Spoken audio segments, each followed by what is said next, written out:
Good evening and welcome back, everyone.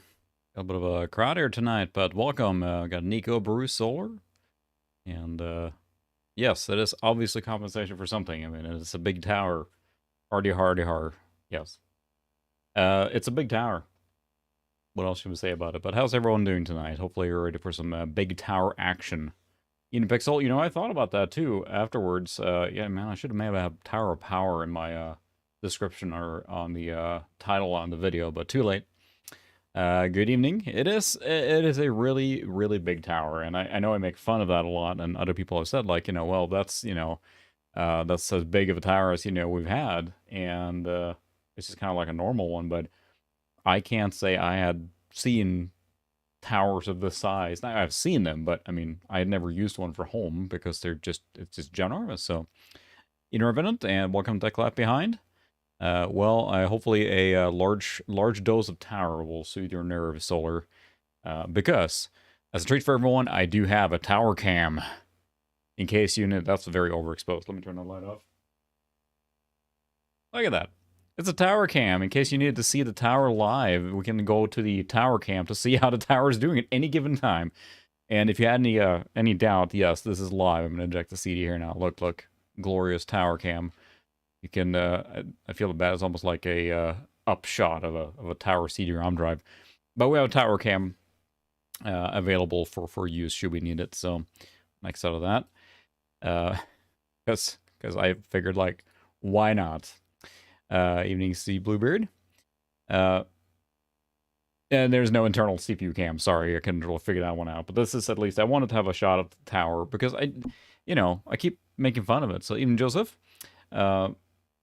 because it's so huge, and it's like, don't get me wrong, I'm not throwing shade at anyone that have these machines at home. It's fine, but I'm looking at it like practically, like what do you need for that space? Like what do you need to have in there? Because I'm not sure if you watched the video, but at the very top of it, there's like this 2 drive base space basically that you could put maybe an internal hard drive maybe. But for home use, I don't really see the case for using it because it's huge. And based on the fact that it's just like, what would you need the size of the tower? And the fact that they sold them. There was a market for them, right? And it's so impractical that, I mean, I can go back to the action cam here, but this is the desk here. I cannot fit. So there's a crossbar here underneath on the desk. My fingers will not fit under here. And this is a standard height desk here. This is how tall this tower is. And I'm trying to think of, like, what's the purpose for the size of this? Like, as a consumer product, like, it's huge. And I know they sold the smaller ones, too.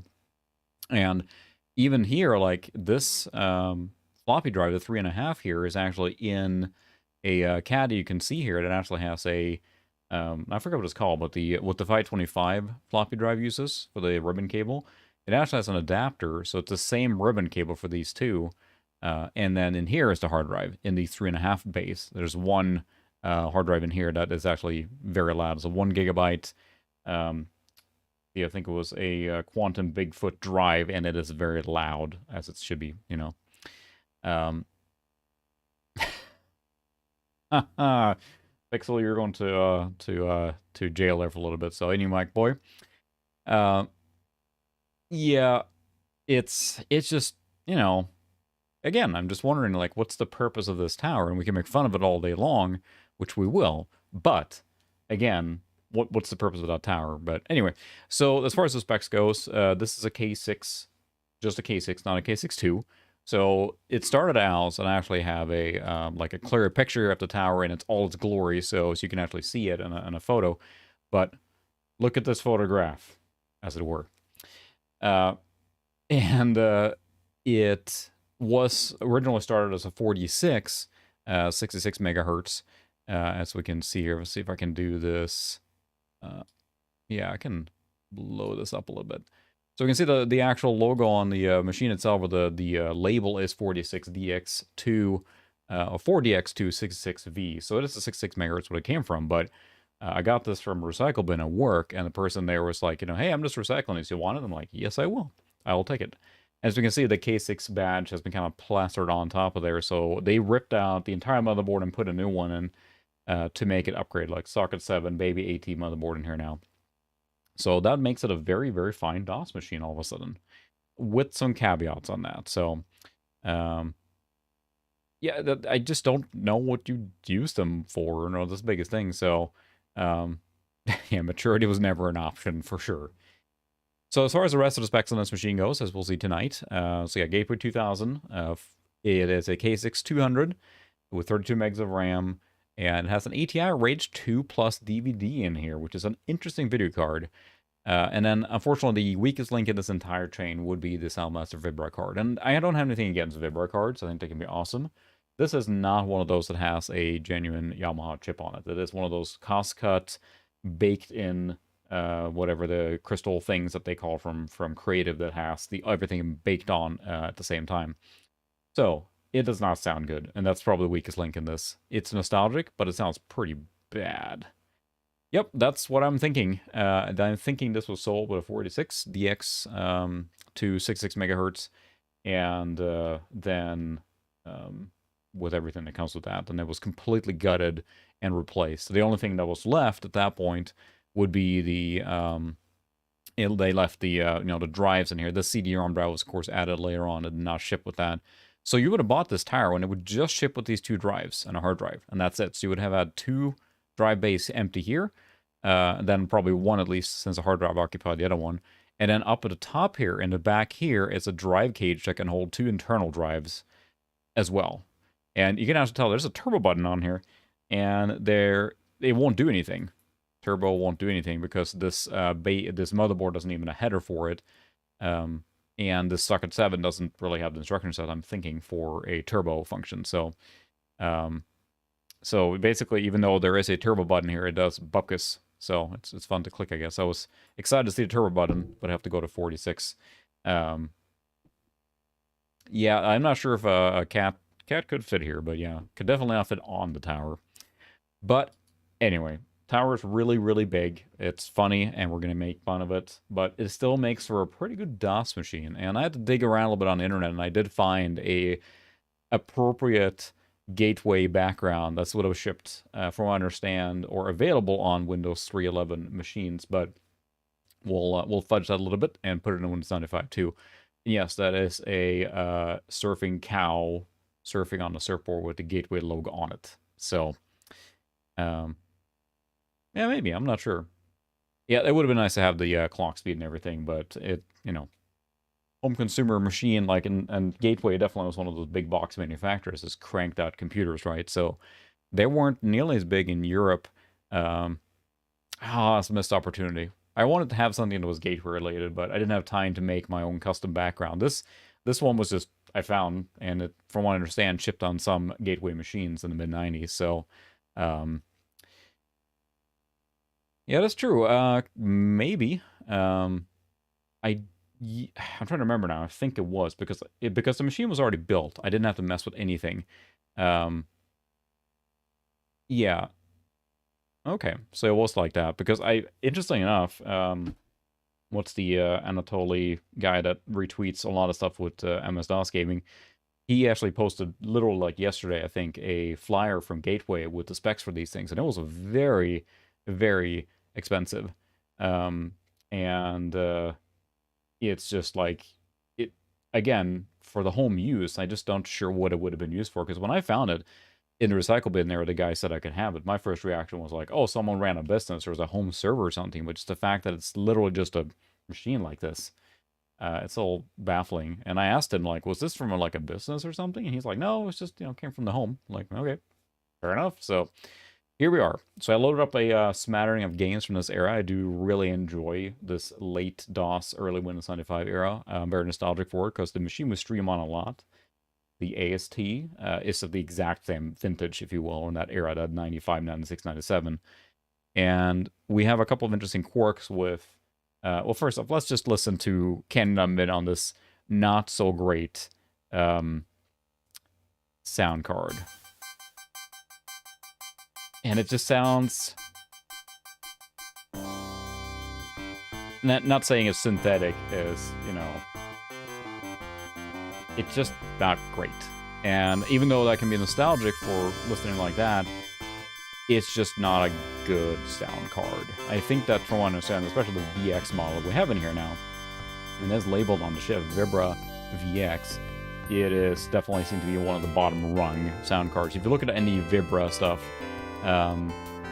and you find articles about it, they basically say to avoid this, one of the cards to avoid is this one. So, yes, there's always worse. But as far as like sound blasters go, now it is super compatible. I haven't found anything yet that didn't work with. In Windows and in DOS, it just detected a sound blaster. It's a sound blaster. Sound blaster 16, 200, you know, yeah. Yeah, and I think it's just like maybe because I've listened to, especially most recently, the Thunderboard sounded really good, and I think just if you put them next to each other, it just, yeah, it is what it is. I'm not a fan of this particular one, but it's still nostalgic to use it. But if I were to use this computer permanently and stable, I probably would replace the sound card. That's probably the one thing I would do. Ian Mac 84, welcome. That's not a Mac. But yes, we're definitely going to check out some ATI Sif gameplay tonight. I have 2 games lined up. There weren't that many games that supported it, and maybe Pixel, you can fill in the gap there. I'm not too familiar with it, but Sif then, or CIF, was the ATI proprietary API that they were trying to use to compete with Glide. And where it works, it's actually pretty good, pretty decent. But, I mean, there's no supporting games for it. The list of games is like maybe a dozen at most. Yep. We have some pixel pipes. So we'll do a little bit of that. Maybe we should start strong and do that first, because one of the games that we have on, not on deck here, but as you can see, we can actually see all the drives are visible here. We have the 3.5, the 5 1/4 is fully available. And it took a little finagling to make this machine work. For example, it does not support the DMA mode on a hard drive. It will crash every time if I have that enabled. There was some tomfoolery with getting the interrupt to work with all the stuff that's in here Windows 95. It just took a little while to get it running smoothly, and probably more time than it usually takes for me to get a machine of this vintage running. But there was some conflicts on the motherboard and everything with some of the resources. So I actually went in through the BIOS and disabled a boatload of things I won't use, like, you know, COM ports and additional RQ to free things up, because they just weren't enough RQ available with the network card installed, which I have. I always install network cards on my retro computers if I can, as I copy files that way.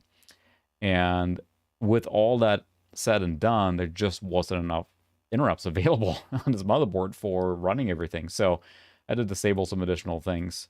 Okay, I think I left the COM ports. There was some stuff I went into the BIOS and disabled, but anyway, neither here nor there. So maybe we should play. We'll take a look at Tomb Raider using the SIFs. I think we have an ATI.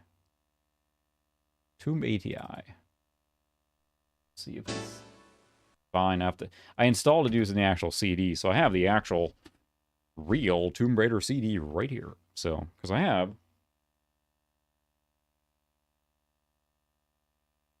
This is pretty beat up, but it is the original trapezoid Tomb Raider box, and it doesn't look that bad on camera, although it's a lovely box, and a lovely Laura. It's pretty squished. I haven't really taken the time to clean that up, but found it in a store for like $8. I couldn't say no to that. So we actually have to have the real CD in, and let's go to the action cam. Action cam, over to you. Because this hard drive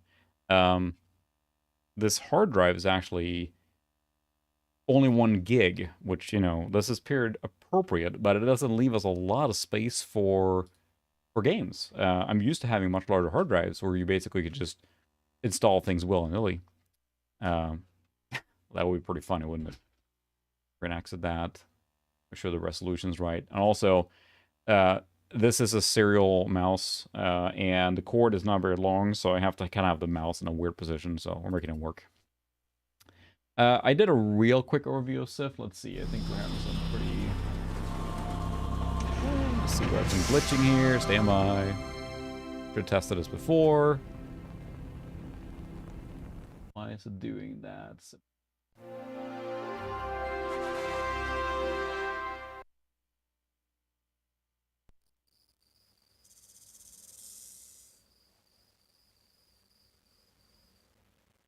There we go, get rid of the glitching at least.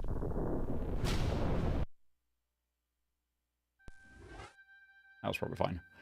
All right. So we are running now through the ATI SIFS API, which, taken at face value here, is not bad. But I also... Tomb Raider is an earlier game, right, as far as this machine goes. With a K6200, you're pretty much a little later on.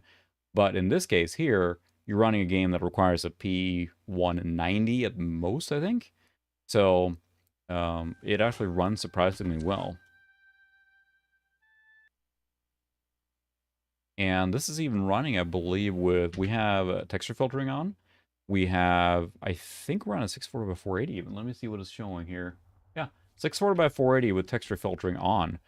And yes, the frame rate is not spectacular, but look at this. This is 3D acceleration on the ATI Rage 2 Plus. This is not the strong suit of the Rage 2 Plus. But it's still pretty impressive. I think that if any one of us would have played this back in the day like this, I think it would have been more than happy. There's some dithering going on and like kind of like this weird blurriness. But at the same time, it runs at a respectable frame rate. It's still not, you know, smooth, but more than playable. And we have sound. Pretty quiet.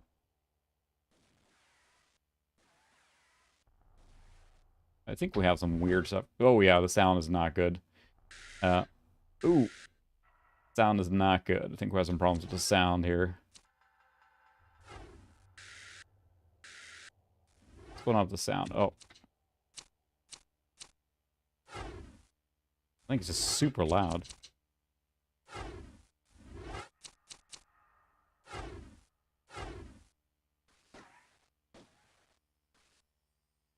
Yeah, something with, it just sounds really clipping. And I think it's something with direct sound that's causing a problem in Windows. This game only runs in Windows, and I think that might be a problem for me right now with the setup on this machine. DOS seems to run fine, but the mixing might be a little wonky as well. But as far as visual fidelity, I think it runs just fine. Yeah, we have just really, really, like, high noise levels. So I gotta remember how to play this game now. Ooh!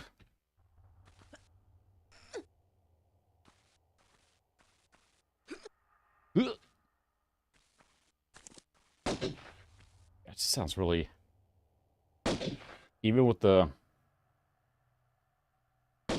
volume turned down to, like, 1. Something doesn't seem right with the... But... Yeah, something's not right with the sound there. That's weird. It's weird it doesn't do it in DOS at all, so I think it's to do with direct sound or something like that. I may have just installed a reinstalled a Vibro driver, so I'm guessing DirectS. Yeah, there's no real music. I thought I turned down the, Is that what it did? Oh. Thanks, Pixel. I am smart. That's all. It already sounds better, but it's interesting because I can hear the kind of noise levels. Let's see when we're shooting now. What's the... Welcome BLT, and it is very epic. You missed it earlier. We'll go to the action cam quick, but I do have an action cam on the tower cam here, so. But as far as graphical fidelity, I still think it's more than enough playable. Like, I mean, I think I would have had just dandy time playing the game like this. No problem at all. Because, I mean, it's accelerated. This is fully accelerated Tomb Raider using the Rage 2 Plus. Now, would this be the optimal way to experience it? Probably not. I think this machine runs better in softer mode even. But it is playable. Whee! Oh my goodness. I'm not going to give anyone alcohol poisoning here, but... let's see if I can remember the button for this here. There we go. Move it, Laura. Facts. I like this archaeologist where she just runs around, or what is she? Is she an archaeologist? I can't remember because she just shoots everything. Yeah, I have to check the DX diag, yeah, right? Because I think there is something with the,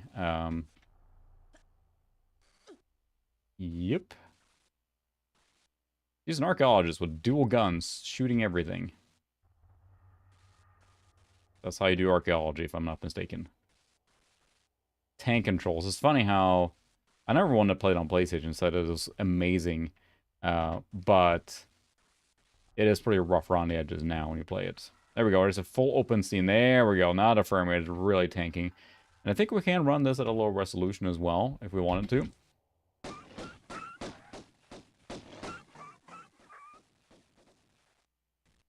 Aha! That makes sense, yeah, because this is where you would be benchmarking, saying it's a little rougher, because it doesn't look to be really, there's no fog or, like, LOD or anything at this point, right? It's just fully rendering the whole scene, and that's pretty tough for this Rage 2 Plus. The Plus actually has a little more performance than the normal Rage 2, if I remember right, but not enough to offset this. And remember, this is kind of like the best case scenario for this card. This is virtually the best case scenario because you have a game that's a little older for this era, and or just about right. But and also we have the SIF API. You can run some direct 3D support on this. Shoot it. But OpenGL is completely out. It is not supported, at least from what I could figure out. I could not get it to work at all. And I don't think it has support for it whatsoever. So, yeah, I mean, it is... You could see there was the making of things that were good. And there was a lot of these competing APIs, right, that they were trying. Everyone was wanting to get into the game. But I mean, the glide support took off. And I mean, in this era, I remember, and we have a Voodoo card in the other machine here, it was 3D effects or nothing as far as like playing true 3D accelerated games. It was Voodoo for me. I mean, it was, at least for a while there, I couldn't imagine having anything else because the first Voodoo card was so mind-blowing and how good it was. But yeah, anything that's pretty open here is definitely struggling.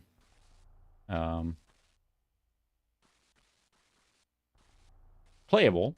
And it's one of those, like, as a kid, you wouldn't know any better. So you would have just played. And I think that one thing that I feel like the Rage 128, for example, is a fine card. I mean, I know that's used in a lot of Macintoshes or Apple machines from that era. But I think that's actually a quite a good card for what it is for just a basic, like, 3D accelerated card. Whoa, hi.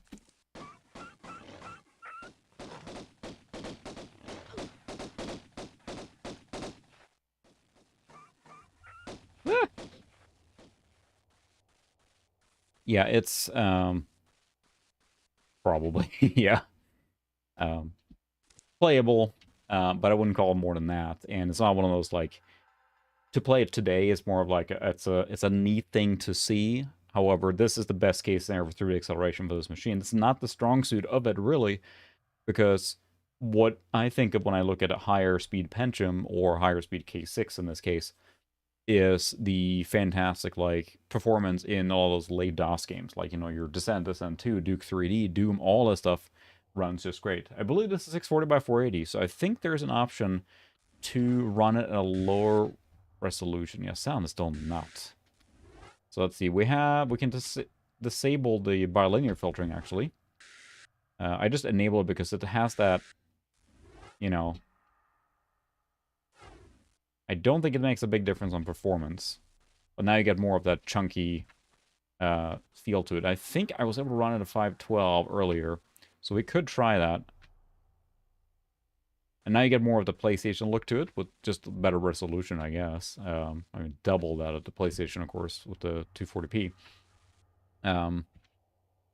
Yeah, it took a while for them to get that ball going, ball rolling, but then, of course, it became the place for Windows, right? The de facto standard there, so... yeah, exactly. And this is, like, the best case scenario of, like, high resolution graphics. I'm going to try and save here. And then we'll see if we can go out. I'm trying to remember, Is it F1, F2, something like that? Ooh, it's an FPS counter. Nice.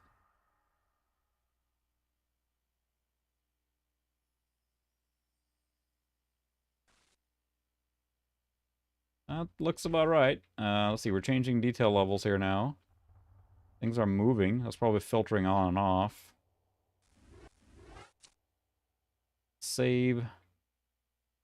I know there's a way I did mess with it, and I started at 512. I'm trying to remember now if that is outside of the game or not. We're not going to spend too much time on it. I don't want to linger too long here. But there is a way to change resolution. I definitely did it before. There we go. Oops. So yeah, we can go to 512. It's probably going to give a little more juice to run here.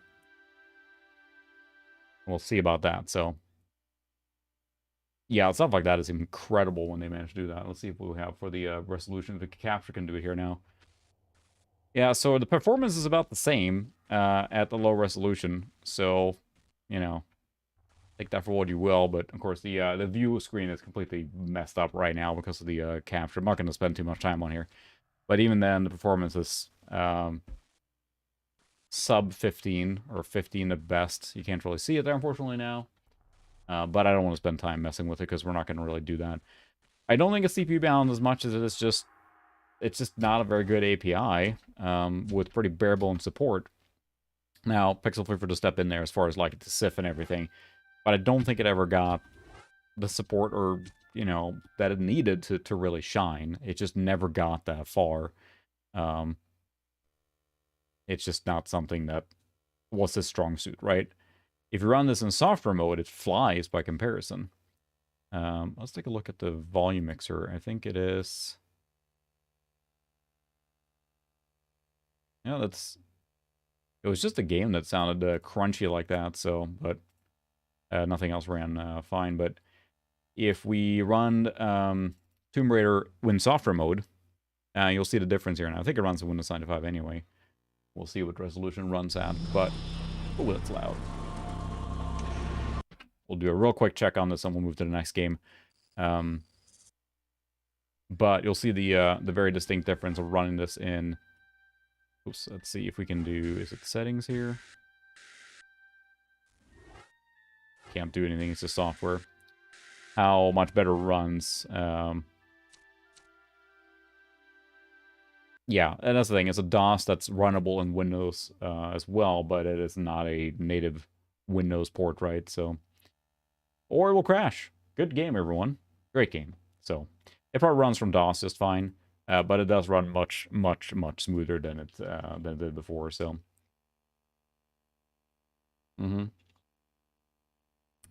yeah, between this setup, between this card, I think there was maybe one version later of the Rage 2, right? That might be a little faster. The Rage 2C, maybe. And then the SIF and a game like this, it is the best case scenario you just saw. And I do actually have one other game that uses SIF as well, that we can check out, that will not be as smooth. So, which is Wipeout. See what the volume is on this one now. And we'll see the other case for SIF here now. Very smooth running here right away with just video decoding. This is probably pushing this machine a little more, so... Never mind. Maybe that was a DOS application. It ran fine earlier, so when will we go to DOS? Yep, should be Windows 95 OS R2 here. Thought version C. I can't remember which one I installed, but... Yep, exactly. It does have the active desktop update. But let's go back into DOS, because that's where this machine really shines. We'll go back to Windows 95 later, but Windows 95, or in DOS, is where this machine really kind of comes into its own, because then you have all the performance you need. And things run just a lot better. And getting annoyed by all these capture issues here now. Stop messing with me.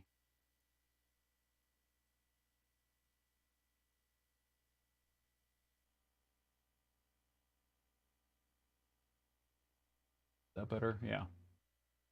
Yeah, it's weird. When you're flipping resolutions like this a whole bunch, it just causes problems. But let's try Wipeout again and see if it runs from here, because I can't remember if this is a Windows 9 executable.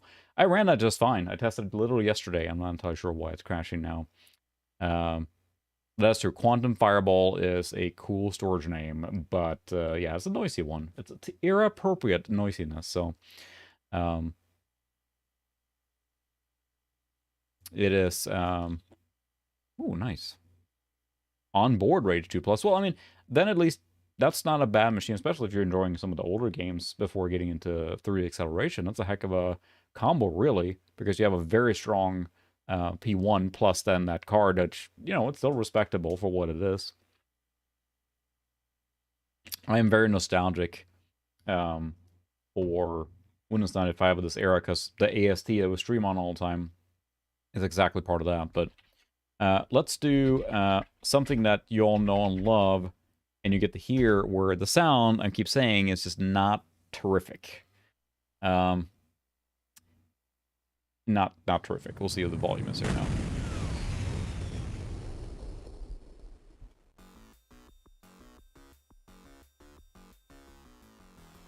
Boy, the music is not very loud here. Let me fix that.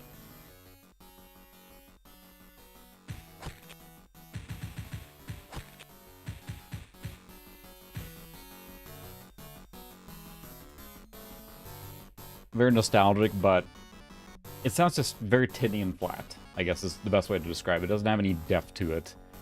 And it still sounds like the Duke theme, but I don't know. It may be nostalgic for many, but I don't know. It's just not a very... Like, to me, I like rich and full sounds. Like, I like a good balance. I don't like too much bass. I don't like too much treble. It needs to be a nice balance. And it sounds very tinny and very flat, and it doesn't have any oomph to it at all. Compatible, yes. But, yeah, so that's to say, it's like, I don't want to throw shade on a card like this, because that's something that probably a lot of people experienced DOS gaming with and didn't know any better.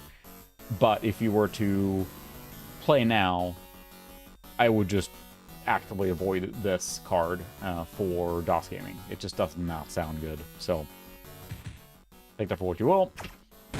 As far as like this machine running Doom in general, it sounds really good. Or not sounds, but it plays really well, because this... Uh-oh. He said a swear word, but because this is a K6200, it runs games like, you know, Duke, just dandy.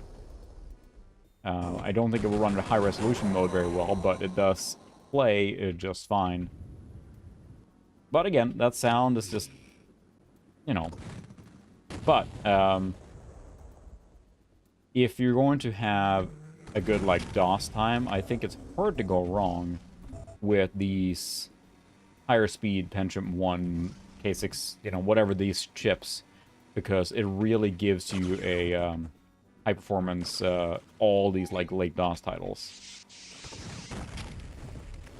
You're toast. Stand still. Flat. And I will say, from what I've seen so far, a couple of things with the Rage 2 Plus is that it actually produces a pretty clean video signal. I've had great luck capturing it, actually. And it might. We should probably try that too and see if it does that. Because I haven't messed with it at all, because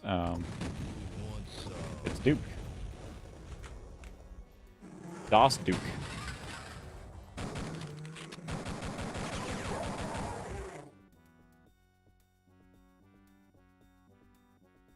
I never get old. Tired of that. Hail to the king, baby. We should try the VSAT mode as well. But again, if you were to be experiencing... Now, we all, when we get new machines, or the coolest, latest thing, we always want to push them to the limit, or like do the new stuff we couldn't before, right? But in this case here, if you were to go back and experience some of these older DOS games... or older, at least just, you know, period accurate, it will be a great experience. Because it does so well with a lot of these older ones. I keep saying older ones, but they're very period appropriate, so...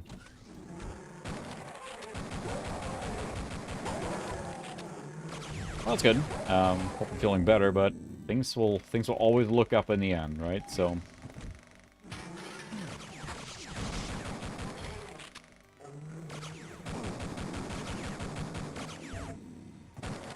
Someone steals our chicks and gets away with it. Now I'm gonna just get stuck in playing Duke, but let's try the Vesa mode too. How do you say it? Visa mode? Vesa mode? The non-native speaker wants to know. Bluey.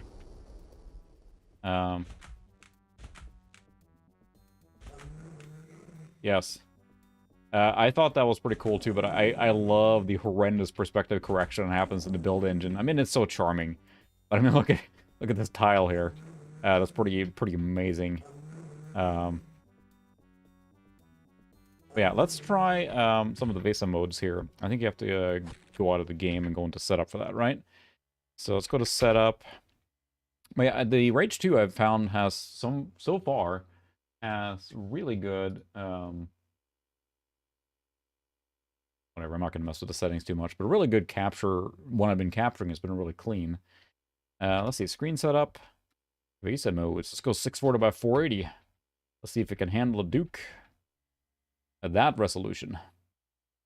Let's see.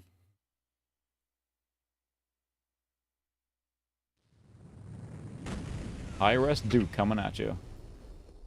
Practice mode. I want to reference that in real life all the time, but then no one would understand what I'm saying. Let's see, it's just funny when you look at software stuff, you get used to the 320 by 240, but then you start increasing resolution. But in software mode, it takes a lot of horsepower to run smoothly. Yeah, it plays it, but it definitely is struggling there. But more than playable. I'm sure in some of the larger scenes it would be pretty bad, so. Eating Sucre, welcome. Since you just arrived, Sucre, I have to show you the special cam that was set up, which is the tower cam. We have a camera right on the computer, in case you want to check in on the big guy here. But yeah, we're running at 640 by 480 now, and I mean, heck, it runs just fine. So, like, is it a locked 60? No. Not at all. But, more than playable. Most impressive. And again, that's where a later machine like this from the early days is so powerful, because you can play all these DOS games and have some extra room left over. Certainly dipping frame rates there in some, but... Groovy. Oh, whoops. I am good at playing Duke. Some might say I'm the best at playing Duke, especially when I blow myself up. Start losing steroids. Ah!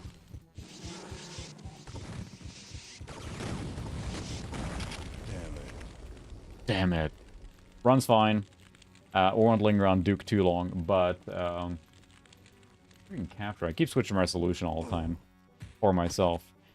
But that's where you get that whole thing where, like, it can run all these games just fine. However, the sound is really, I wouldn't say a deal breaker, but if I were to use this computer long-term or permanently, I probably will pass this one on, because I just have other machines that do the same that aren't the size of a small skyscraper. And it's one of those, like, I'm not going to be able to ship it, so I'm going to find someone local here probably that would like it. So,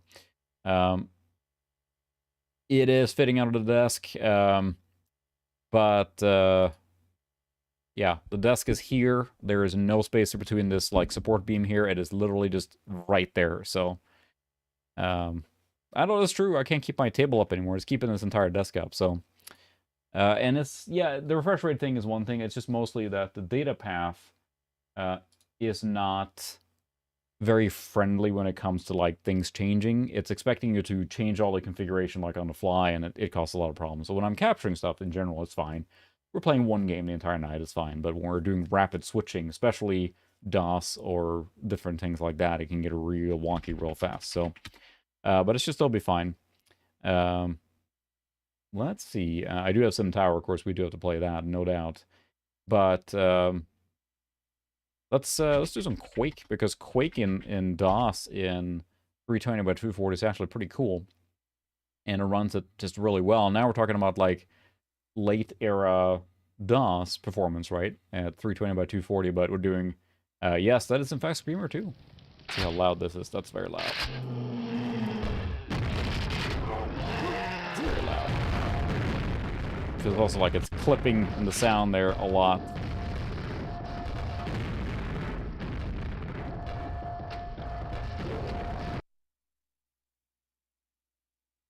You want to do a time demo on it?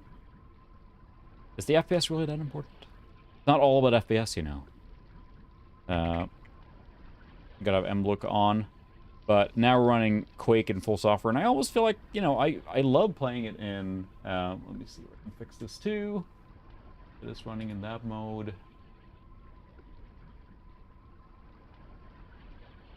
There we go. Scoot it over a little bit. It is running in the 320 by 240 mode. Oh, it probably does.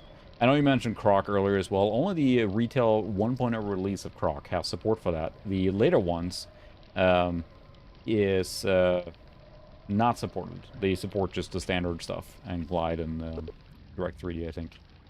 But yeah, there's a CIF patch for it. There's a few different games that have CIF support, but the question is it better to play Quake using CIF or with acceleration or software? Because in this case here, it's a very unique experience. Now, if you crank this up, running Quake in high resolution software mode, you need like a beast of a machine. But here, it's just charming. Just charming and chunky, and I kind of miss the software rendering. It's something I thought about making a video on, too. And, like, just kind of showcase some of the software rendering in games that normally wouldn't have it. Yeah, that's the thing. This probably decelerated with the ATI. Look at the underwater effect. Look at that. But, this is a great way to play... yeah, trying to save it, but she doesn't want to deal with storing it. Her family's doing well. I'd hope so. That's me, so.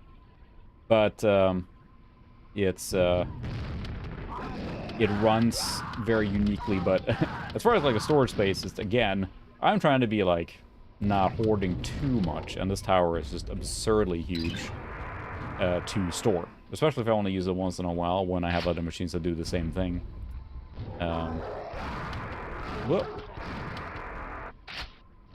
So I'm just going on autopilot. Playing Quake, because this is how you play Quake. But I think Quake is really impressive in software. But then you play it in Glide, and, like, you know, it's something different entirely. Boy, this game was a revelation playing in Glide.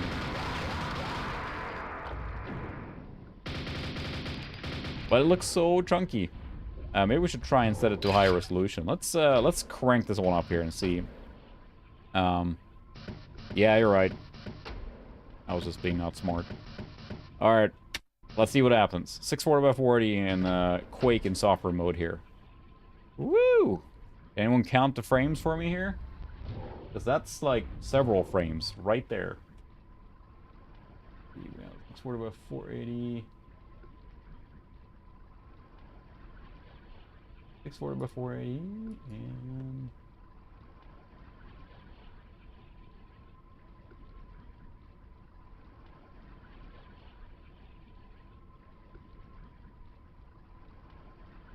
why did it not trigger? That one already? Okay, never mind. Stand by.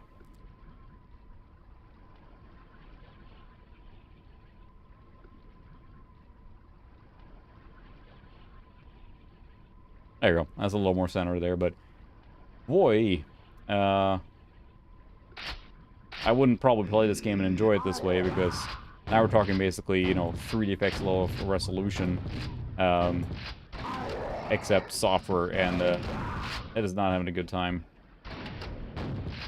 It seems the audio is getting worse too when if the machine is struggling too. Maybe that's just the sound driver.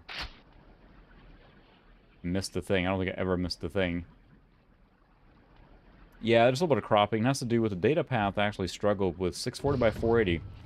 And interestingly enough, I know Tech Tangents actually wrote a custom designed board and script to handle that. It has to do with the signal delay, and the data path just is not happy with 640 by 480 at 60 hertz or thereabouts. Now, I would not enjoy Quake like this. I would definitely not stick with this way, even though it looks really neat. Let's see what we can do. Something else that's not, like, nuts here. Is that a... Oh, there we go. A little higher, but not, you know, crazy. Data path detects this is 640 by 480, interestingly enough, so... But it's supported, and this runs much smoother, so... it's Quake. I mean, I can get stuck in playing Quake, and we've streamed it before, but it is a good benchmark, because as far as, like, late DOS performance, I think Quake is a really good one, but the next one we're going to try, of course, is the almost the ultimate test.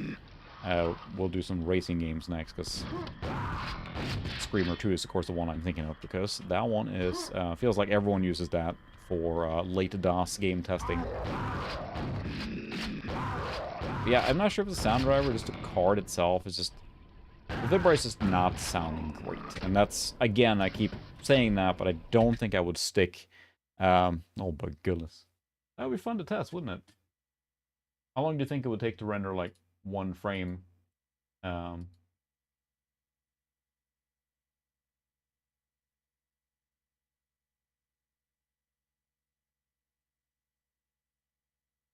How long do you think it would take to render one ray-traced frame on a machine like this? I don't think it would ever would, right?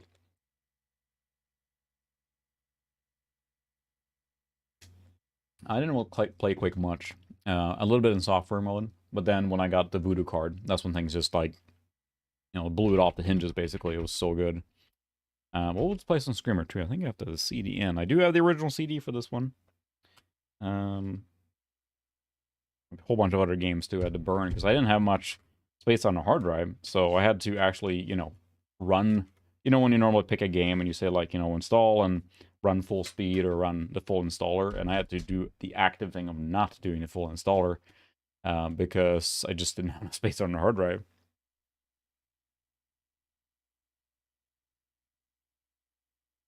There we go. Screamer 2. Now, to be fair, this will not run at high resolution. You would need a much faster machine for that as well. This is one of those, like, games that just... It is very demanding, and I'm not sure what kind of CPU you would need to run this at high resolution, at full speed. Like, something considerably beefier than what you would have had available at the time. Probably like a P3 or something, I'm guessing. And very accurate sounding engine sounds. Yeah, no. It seems like to me that everything in this card is just, like, clipping, and maybe I need to have the Sound Blaster mixer or something, but it wasn't included when I installed the drivers for this. And turn down the volume. It feels like the input is just, or the music, sorry, the regular sound effects are just too loud and clipping. Okay.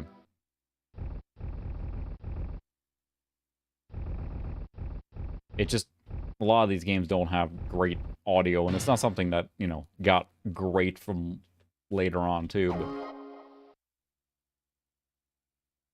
but... Accelerate to continue. You know, good point. I will check that. I'm pretty sure I plugged into the green one, but stand by as I dig under my desk here to look around. But it's worth checking at least, so 1 second.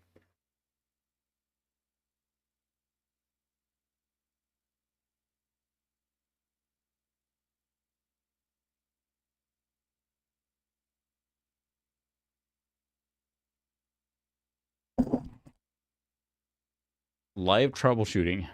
Yeah, that will be a... it won't be a tower cam, it will be a posterior cam at that point. So, yeah, it actually... it only has the green out. There's no... Or the green out is what it's plugged into, so that's what we got. I think it's just the mixer seems set too high, but there's no mixer. I may have to take a look at the driver CD and see if the DOS mixer one is included.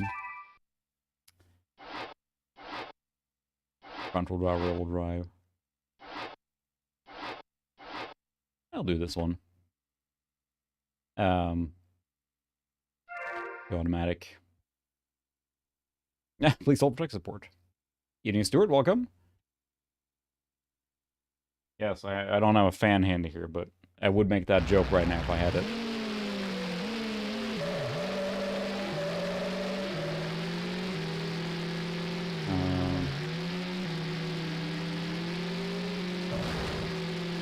Can't remember the camera change. Dash cam. Stop. This reminds me very much of like a Saturn or PlayStation 1 game.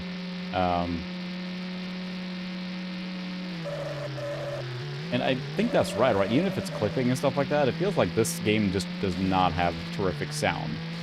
And it's also not something that was always, like, a priority with these games, right? From this era, they didn't always just, like, go all out with sound quality. It wasn't, like, as important. Or they did the lowest common possible denominator, which would be, like, you know, mono, you know, 11 kilohertz or whatever, so... Indian William D, we're playing Screamer 2, which is a kind of a late DOS game, but it's a good way to give a late DOS machine a good workout, because it is a pretty demanding game. We're running even this at, you know, the standard DOS resolution, and it's still, you know, running very smooth now, but it is a good one for, yeah, like Solar's mentioned there, as a benchmarking software. I've tested this particular stage so many times now, I'm actually getting to the point where I can actually sort of keep pace. And yeah, I mean, this would have been very home on PlayStation or Saturn, right? And maybe it was. Was this released on DOS only? Windows?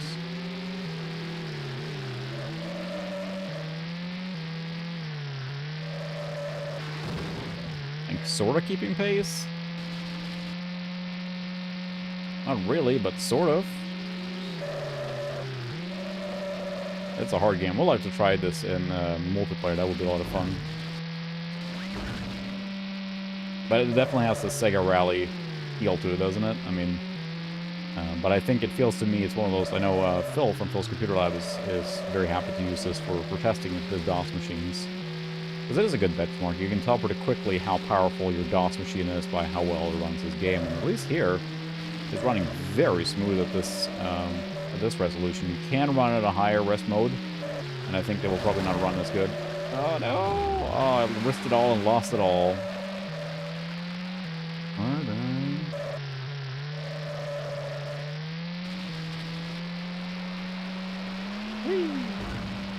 But yeah, I wonder if we should just copy the mixer settings for Sound Blaster directly from my other machine. I might try and do that, because then I have not so the drivers, but the utilities, and I wonder if that would work. Yeah, Vibra VX, so what we would probably call one of the bottom rung Vibras, unfortunately, so... But to me, it feels like, at least, is that the audio mixer is just set too high. Like, it's just mixing it too high, or it's just, maybe it has too much volume output, or I'm not sure what it is, but it just sounds like it's just really clipping. I mean, when I was a kid, would I have cared? Probably not, but something doesn't sound quite right. Well, I took that corner very well. I'm quite proud of how well I took that corner. Racing games are very hard to stream, I found. And it's really... Oh. I could have gotten a position there, but instead I chose violence. I have to look what the requirements are on this. I do have the box for this, actually, so... We can try this in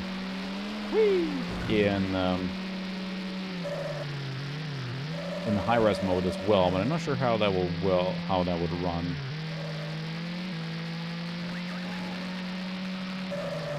Fourth position, and I drove pretty well. I mean, I would say I did all right there, but I mean, let's try this in the high-res mode. I think we can set that. So, all right, thanks, Sir Chris. Thanks for stopping by.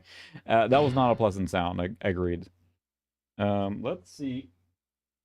Because I do have the big box for this, and the recommended 60 megahertz is the minimum, And recommended requirements 90 megahertz. So we're well above that.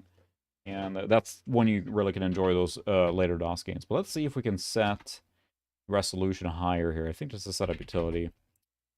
Setup. Yeah, there we go. Please wait. Red 5, standing by. Come on. Is reading from the CD even, so there we go. So it actually detects this as mono. I cannot get it to run in stereo. It's not even finding it. So we can do high res 256 colors. Let's try that. I'm not sure we have memory to run high res and save before quit. Okay, so now we're going to try it in the high res mode. Let's see what happens. Start H. For high resolution graphics. What is it actually? 640 by 480? We'll see how it runs now. But now we're really pushing the limit of this one. And that's why this makes it a good, like, software benchmarking here now. Alright. It just has such an arcade vibe to it. And actually is running it quite well. Quite a different stage here. Automatic, please. Yeah, the sound is still not quite right, so we might try... I might boot up the other machine, and we see if we can copy the Sound Blaster information off that machine. This is the benefit of having multiple machines hooked up at all times. I can just do that kind of stuff. So I'm going to copy the Sound Blaster settings. There we go. Now it's running more like... Look at that pop in there.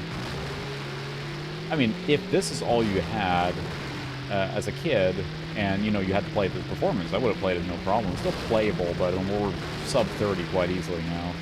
Probably more in the 20 at the best.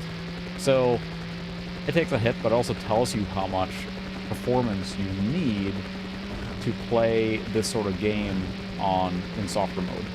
Like, how much performance you actually need to get away with that. This is not, you know, right, but you probably need a P2 or P3 to do that smoothly. Thunder, thunder, copyright, ho! Yeah.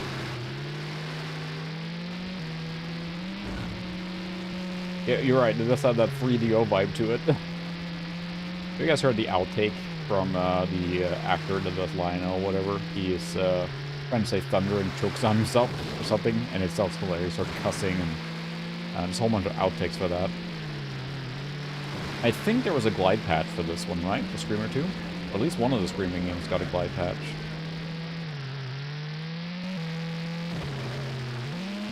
Yeah, the engine sounds are just not good, are they? Pretty abrasive. This seems like a terrible place to race. Ah. If I knew the track, unfortunately I'm trying to look at the chat at the same time. That's why racing games are somewhat difficult to stream a lot of time. And the curse, if with any... Oh. It is not screaming, haha. When you do any transparency, that's when it gets really bad. And it's a lot of extra work for the processor, because, I mean, right now there's no offloading. The CPU does everything, right? So that's why you need such a powerful thing to run high-resolution software mode. And you need a ridiculously strong computer. To run this smooth, I don't think there would have been a machine you could have bought from this time. Oh yeah, Ignition, we're gonna play that too. That's a great game. I know Andy was asking about that one. I love that one a lot, and it looks great in software mode. So I have quite a few racing games on tonight, but Screamer 2 is such an iconic one for DOS performance testing that it felt very appropriate. Still, I mean, I'm already kind of forgetting it, and more than not playable. Yeah. Yeah, the always facing trees and everything, and it's, again, very nostalgic. I do really love, like, yeah, I love Windows 98 and 3D accelerated stuff, and, like, you know, your glide out of the wall. Take that, random vendors. Whoa. That's going great. Drive on a set of an Indiana Jones movie here. I don't remember seeing this part.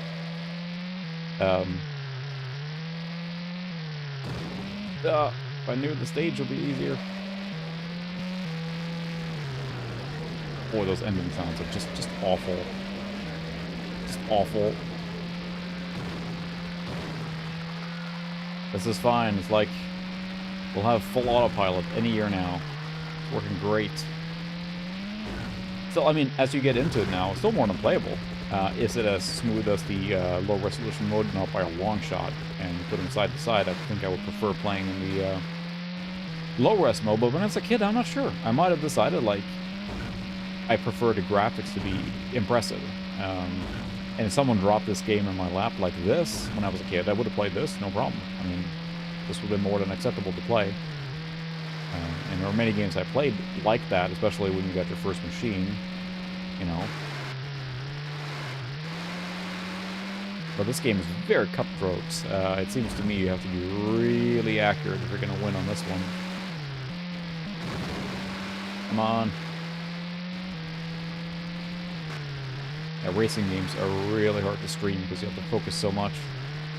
And you can't really pause. Like an FPS even, you can stop and look around or whatever. But racing demands a lot of attention. But I mean, we're down in the single digits even maybe in some spots here. So, not how I would have enjoyed this game, maybe, or not how I would enjoy the game today. But I'm a little curious, like, what performance do you need to run this in high-res mode at good frame rates? Because, I mean, I don't think the machine existed when this game came out that would have been able to do it. Screamer guy is a jerk to street vendors. Whew. Yeah, that's not setting the bar very high, is it? A lot of those FX games on Super Nintendo, or race driving or hard driving. I'm not so sure on that one. I have the box for it here. Pod Racer, minimum requirements, is 166 or faster, 200 or faster recommended, so it is within the specs. That's true. It is the pinnacle of ultimate computer performance. So yeah, I have the box for Episode 1 Racer, which is within the specs. I did install another game also within the specs, which is Street Sim City. We have that in Windows 95 here now. It runs. That's all but I will say. Also requires a 166 and does not have that's not a great time. So anyway, let's exit that. The low resolution mode I think is vastly preferable there. Runs you know, much better as far as performance today goes. But again, shows that let's do a this is a fun game. This one runs really well. And if you watched the video, you saw me I have to put it in the CD. Hang on. I gotta get the CD. I forgot about that.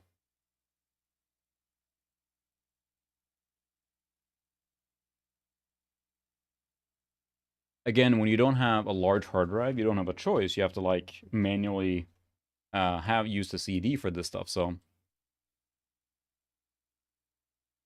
oh, that's right. Because there was the one that came out for a while there, the 2011 series. It looked really neat, but it never got very far, did it? I thought it kind of disappeared pretty fast. I haven't tried a new one or watched a new one, but I remember the 2011 one. Is it that long ago? 2011? My golly. Time keeps going. It's never stopping. That's the problem.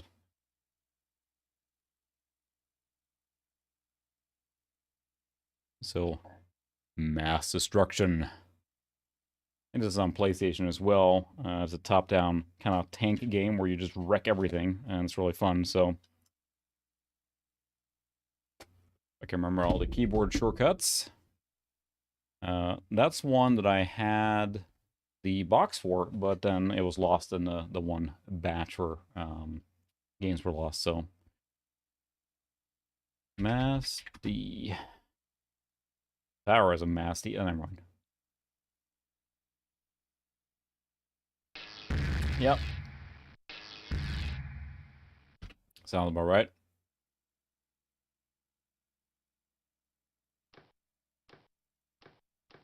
Building has a lot of options here. Detail, level high. It's very high. That's pretty much it. Campaign 1. This game basically just drops you. You can select your tank. We'll do the slow but strong tank here. And you need to destroy just about everything. That's kind of the fun part of this. It's kind of like a Desert Strike in that sense, except, you know, just blow everything up. We're gonna fix this. There we go.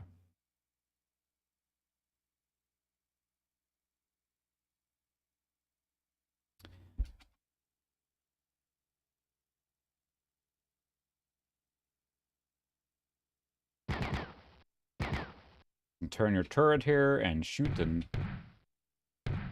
it's got a very charming graphical style.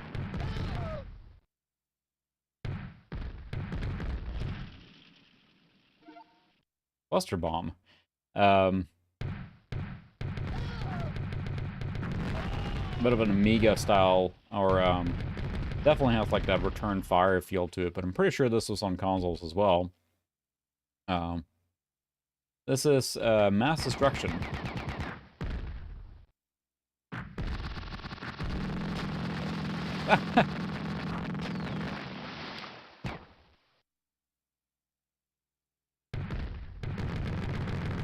And as the name implies, a mass destruction. And I'd forgot about this game until I tested it for this, but it is really fun to play. Chain gun, shells. Just wreck everything. But again, it sounds like it's clipping one. But we're going to try and fix that on the stream right now. I'm going to try and copy these Almas utilities over. Yeah, software mode is interesting. I was trying to get... I was wanting something for the video where I wanted to...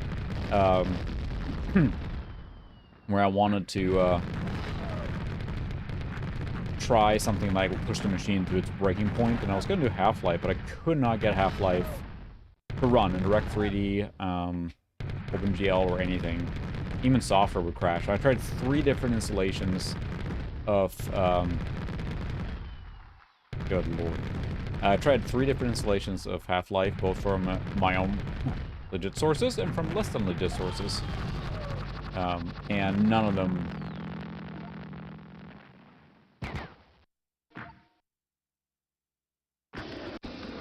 I have a flamethrower now.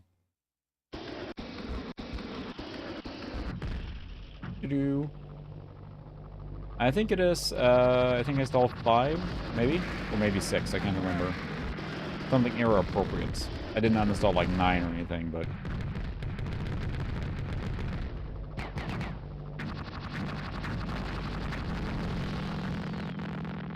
You gotta watch out for the airplane, because it's kind of like a thing that comes down and just wrecks your day, basically.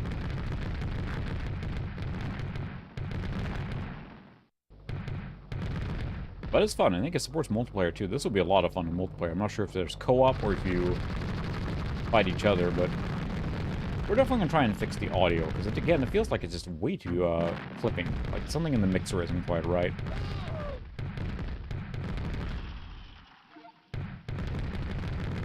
I'll wreck everything here now. Okay, I need to... destroy that, too. Those trees are fantastic. But yeah, I recommend checking... I'm not sure where you can get this game now, but, I mean, it's on PlayStation, of course, too, so... Oh yeah, this just screams like Amiga-style game to me. Just, you know, updated. Of course, the polygonal stuff, the Amiga wouldn't have done that. Find exit. Armor? Put her down, okay. That tree right there. Gone. Nice. I'd often check it out then. It's a fun, I do not have that one, at least not ready at the moment, so But yeah, here's where this, and I actually read from the CD there, here's where this machine being that late DOS just is fantastic, so. Um, disrupt power supply, retrieve agent from southwest. Let me do one more mission and then see if we can fix out that. Good thing you can have unlimited shells, you can just bombard everything as fast as you can. It seems like an unlikely thing that would work. Ah.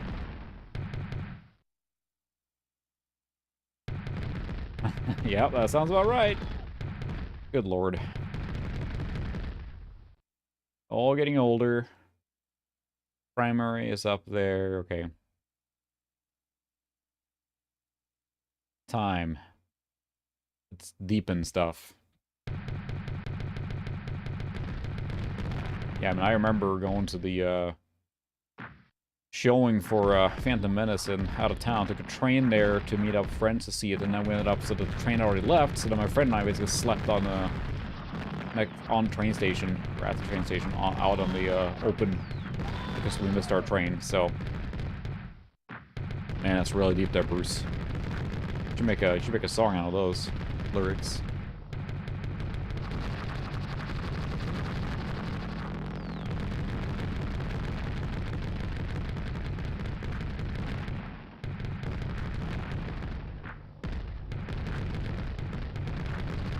The fire button is X, and I'm tapping as fast as I can, but it's big, you know, difficult to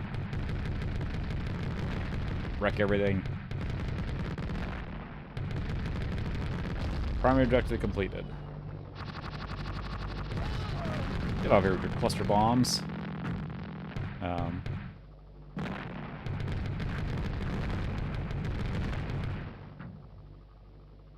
We need to get all the way down to the bottom there.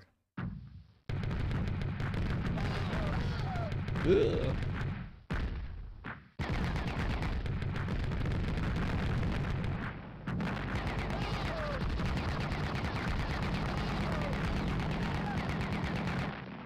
It's just mindless game like this that just can be really fun. It doesn't have to be super deep, but it's just fun to wreck everything.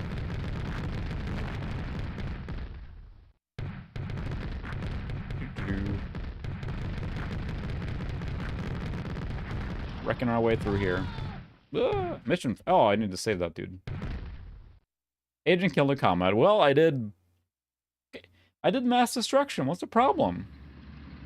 Like, I did mass destruction. I did everything they asked. All right. High score. Let's try and fix the audio thing. I'm a little curious to see if it installed any DOS drivers here. I don't think it dropped them in. There's nothing in the root directory for this.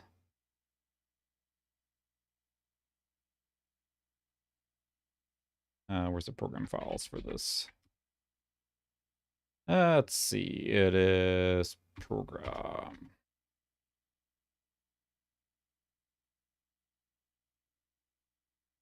Is there a creative here? Let's see. Creative. It is CTSND. And this is DOS start here. That probably initiates it. CDDRV or program. So we have CT MIDI, CT Wave, CT Mix 32.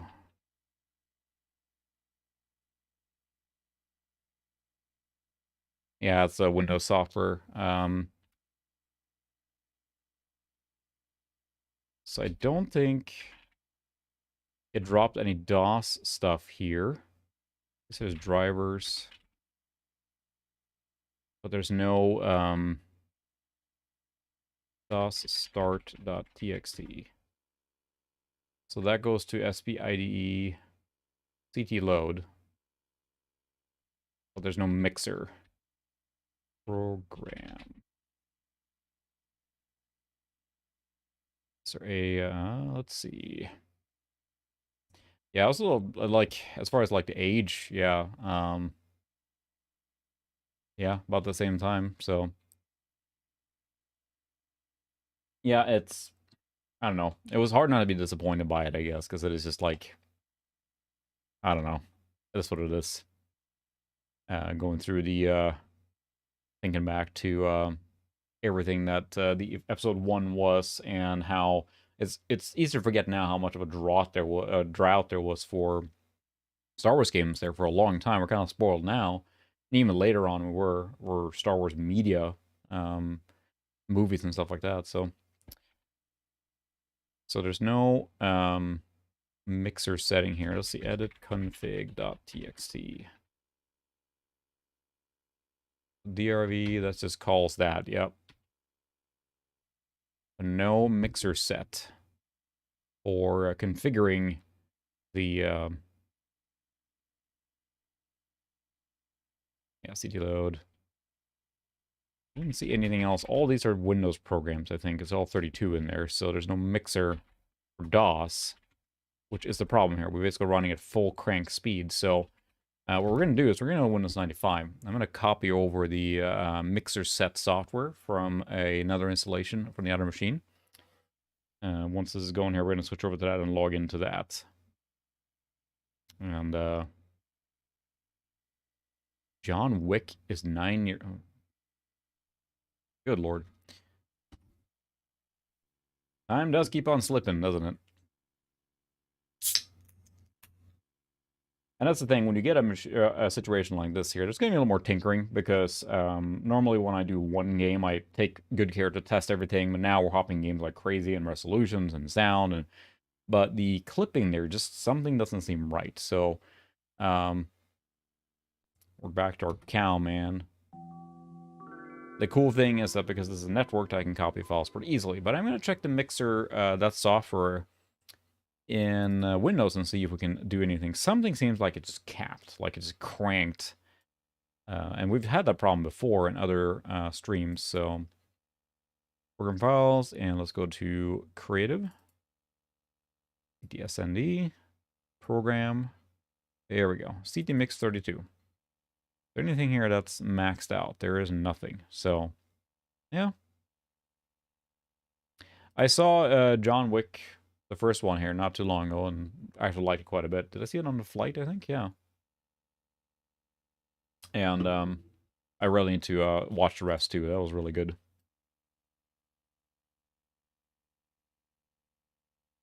Oh, never mind. Nothing is cranked here. So what we're going to do now is we're going to go to Program Neighborhood. And we are going to copy from the AST here, which is very handy. And we should have a SB16. Yep, there we go. This is SoundMaster 16 utility. And although we don't need this for driver purposes, I'm going to see if we can run that. So we're going to copy that directly onto C drive here. And this is where the networking of these retro machines is really handy, because I just copy this from my other Windows 95 machine like that. Now we're done. That's it. So let's see if we can open the mixer from there. I think that once it's initialized, I think the mixer software should be able to run it, even if it's not using those drivers. We'll find out. I think that should be generic for SoundMaster 16. We'll find out. So, I don't think so. The clipping is happening as well on the speakers I have plugged in here, and that's the thing. I can't. That's what we need the mixer software for, right? I can't do any muting or anything like that. I can't manipulate anything with the well, settings. So I'm going to see if we can. Mixer set. Look at that. See? Success. So yes, this is exactly what I wanted to see. Voice was cranked. MIDI was cranked. I don't know why it does this. It was just maxed out on everything. And this is exactly what I want to make sure. That is true. It's just reverberating and causing like a freaking shaking earthquake level thing here. So let's see. Everything else, it's fine to have some volume. We just don't need the max here. We don't have any inputs on. We can disable all those. And then we have voice, MIDI, PC speaker. That's good. So I'm curious now if we go to, let's go back to games, CD, mass D. We'll try it again here now and see if it has any difference on the audio. And we can also try Duke and Quake and stuff like that. Because I don't understand why it comes maxed. And that makes no sense to me. So I think the thing with that is that that software was not custom designed for this card. It was designed for the broader ones with multiple inputs on there. But I just want to be able to set the volume. And I think that was successful there now.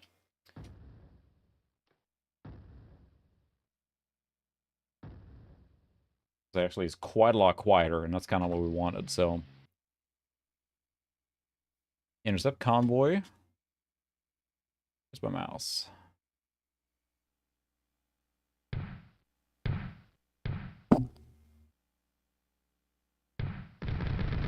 Oh, yeah. I'm not sure if you can hear that. There's some more range now to the audio. I know it's just like boom, boom, boom, boom, boom, but it doesn't have the same, like, sound.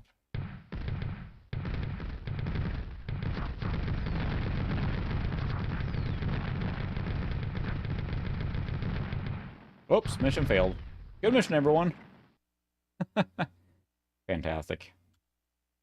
Maybe we'll go back to the other one and try the first campaign again there. Well, I mean, yeah, I don't... It's more appealing now in the sense that it's not clipping, and that was, I know, a setting somewhere, but it still sounds very tinny. And it doesn't have a good sound in general, I think. At least that's my personal opinion, but... You know, since it's me, that's the correct opinion, of course, so... But, we'll do the middle one. Alright, thanks for stopping by, Bruce. I think still that if you were to play this, if you just get this machine dropped in your lap, like kind of like I did, it's fine. But if I were to use this machine, like, permanently, I'm going to make this a part of my streaming stable or something, I would definitely... Stop messing with my head. I would definitely replace this sound card with something...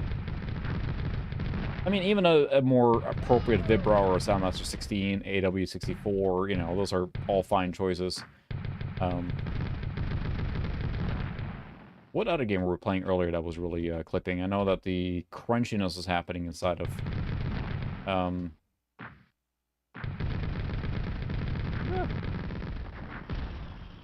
crunching was happening inside of Tomb Raider, but that was inside of Windows, so...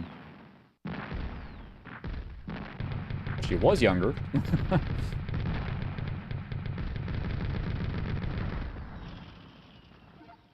Mortar ammo. General mortars.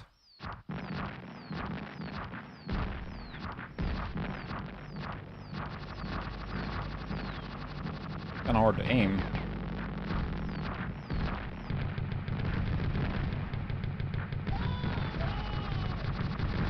A very Desert Strike feel to this.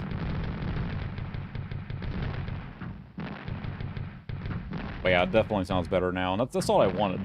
Yeah.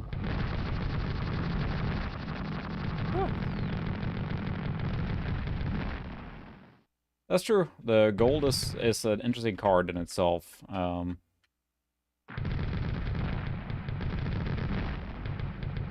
This is great, like, graphics, but it also feels like it would be better suited on console, which I think it was on PlayStation. We know that for a fact, right? So I don't know, KG played it on there, probably. If your memory still serves you right in your old age.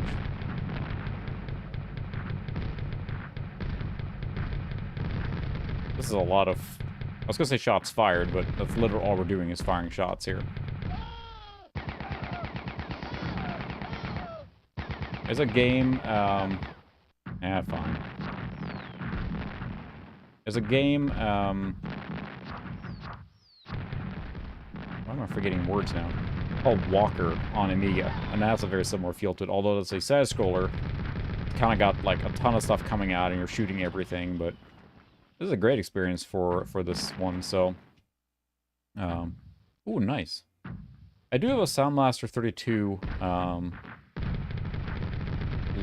Soundmaster 32 PMP that I haven't even used yet. Probably use that. That might be one that would be good for this machine. A little more features. It's kind of like a Soundmaster 32 mixed with an AW64 kind of thing going on. So a later 32, not an AW 32. My armor is very low.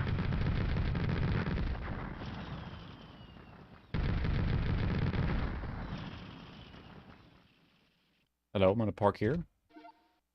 High X gun ammo. High X. Ooh, high explosive. It is high explosive. I'm trying to save that guy right rather than running over. Woo!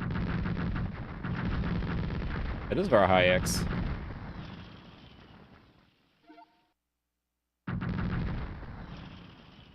Yeah, this runs great on here, and I think this would run probably pretty well on a lower machine too. Oh my goodness, I gotta make it all the way down. Or I gotta make it all the way up north, right? Yep. Okay.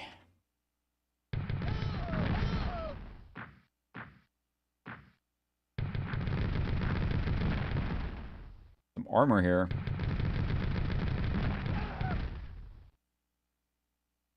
No music. I mean, it's installed properly, and I'm using the CD and everything, but it's still no music. We're planning to go straight north now.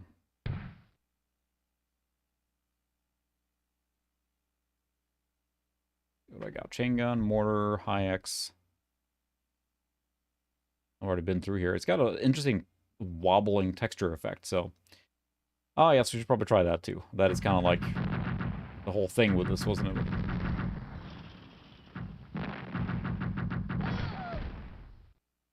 Was that a armor there? Ooh, 100 armor. Yes, please. What's the extraction point? Yeah, I would really curious to try this in multiplayer. There's a timer, too, it looks like.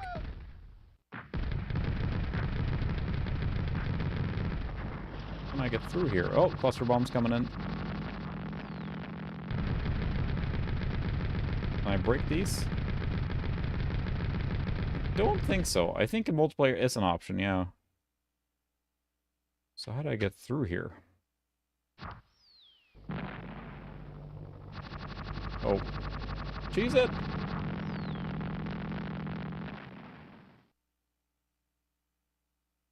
Because, yeah, there's no other... Okay. It's gonna be like that, huh? Plain. But we might go back to Windows 95 here.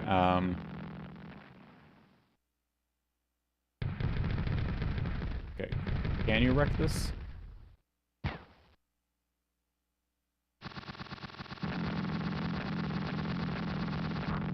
That's cool.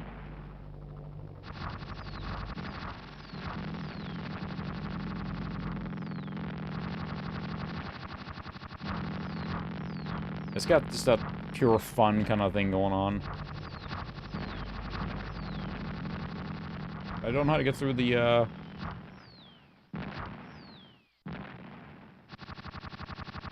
I think those planes get more and more frequent. Hmm.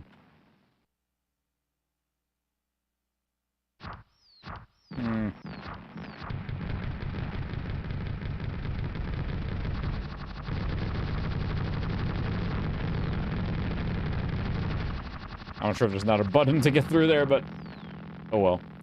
Yeah, we'll go back to playing Windows 95 games now, but at least it runs all these late DOS games just fine. I'll try one more. I'm a little curious to see... I'm not sure if this runs in Windows 95 as well, or if it's just in DOS, but... clearly that was the problem there with... the problem with the volume for sure was that, so...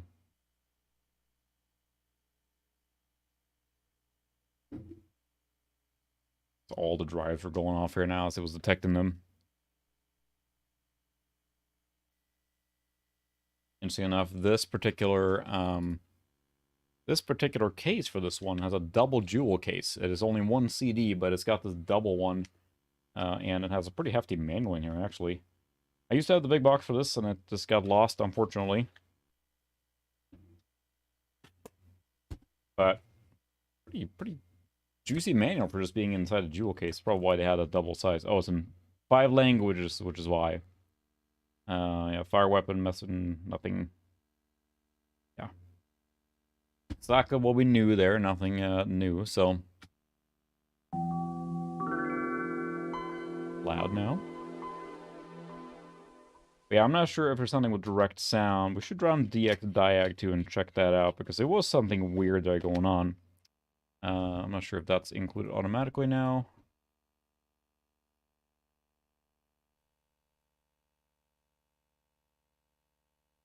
multimedia, so do have MX capability, so...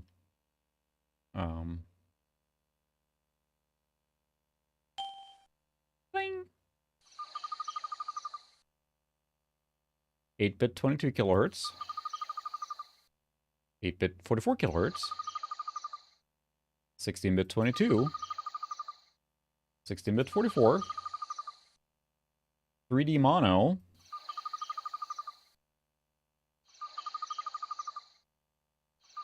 Everything sounds good. Yeah, everything sounds fine, so... Yeah, we bounced off Discovery. I love Strange New Worlds. We both thought that was super fun. It kind of felt like that old school, like, you know, glimmer in the corner of the eye kind of thing going on. It was super fun. Discovery got a little... That's true. What is 3D mono? The one sound source somewhere in the 3D space, I guess? I don't know. That was really... Okay, so we have direct 3D acceleration. Let's try it. This will test the direct 3D using software. Look at that! Pixel, are you not entertained? Look at that. We did see a spinning cube. Thank you very much. Direct 3D hardware accelerate. Look at that! Whoa, it was so accelerated, it ran so fast I could barely see it. The performance is unreal. Great. Whoa! I'm sure that's going to come across great on screen, or on stream here. Now for some blitting from the back buffer. Oh my, you may want to cover your eyes for this one.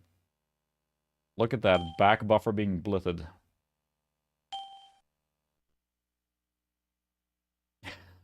Yes, modern technology.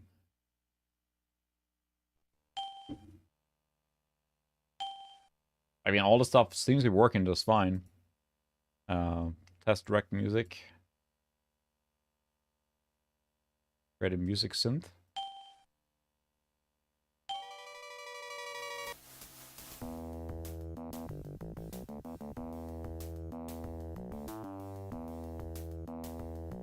Yeah, it works fine.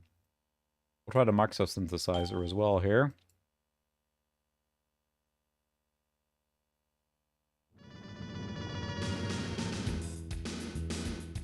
Goodness. I'll take overprocessed and too much reverb for 200. But it works anyway. What was I going to try? That's right, we're going to play... but I'm not entirely sure why then the audio was just so crummy in I was going to say... Forgetting words now. Tomb Raider, why that worked so bad. Let's try Wipeout one more time, because I literally played that yesterday and it worked fine.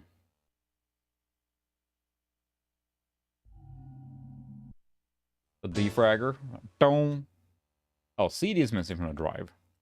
Did I have that burn here somewhere? I did.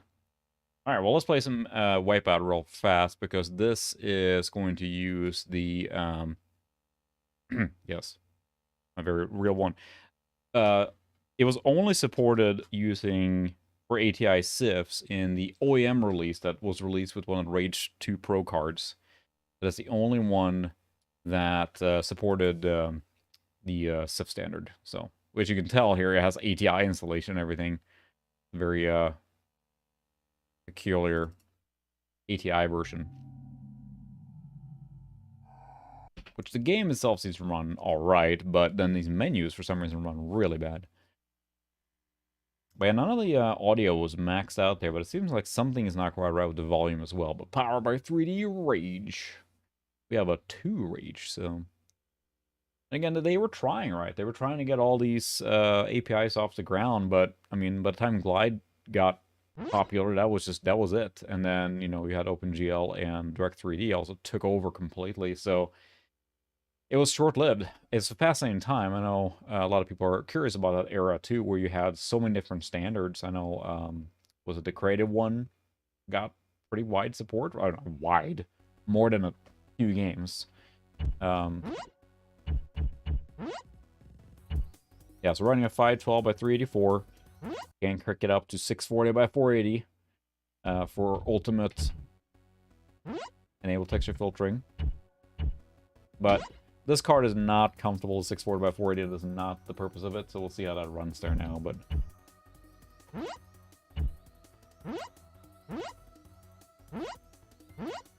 Brit? Do a single race. I like that, dude. That one. Brip. But this run's respectable. It definitely is not smooth, or especially when you think back to Glide or later Acceleration. But at the same time, it does put in a commendable effort, and it goes to show... yeah, rendition. Oh my goodness. 3, 2, 1, go!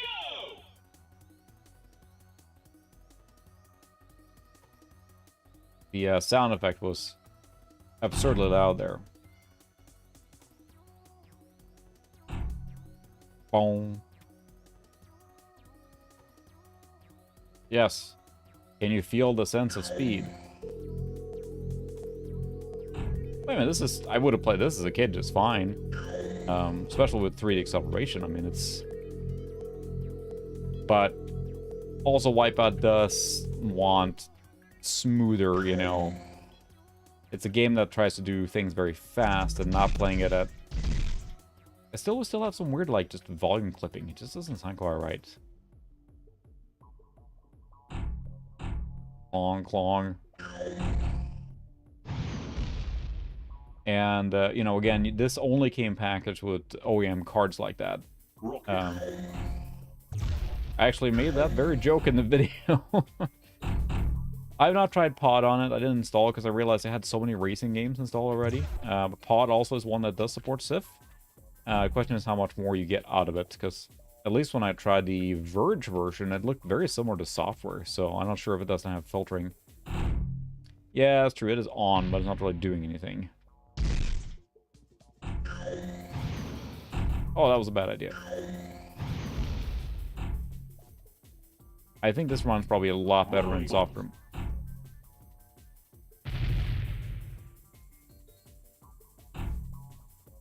The balance physics are really just terrible. The momentum and movement of Wipeout never really clicks very well with me either. It's hard to play this well. You gotta get in the zone. Missile. Yield.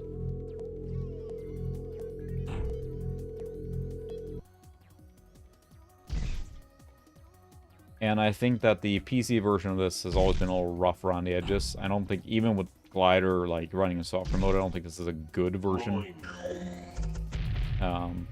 Compared to, like, the PlayStation, which runs very smooth. Aha! Rocket. The physics are just weird. That was a bad choice. Bouncing all over the place. And this is by 12 by, you know, whatever. So it's about as good as we're going to get on here, unless we turn it down even more. But at that point, like, you might as well just run in software mode.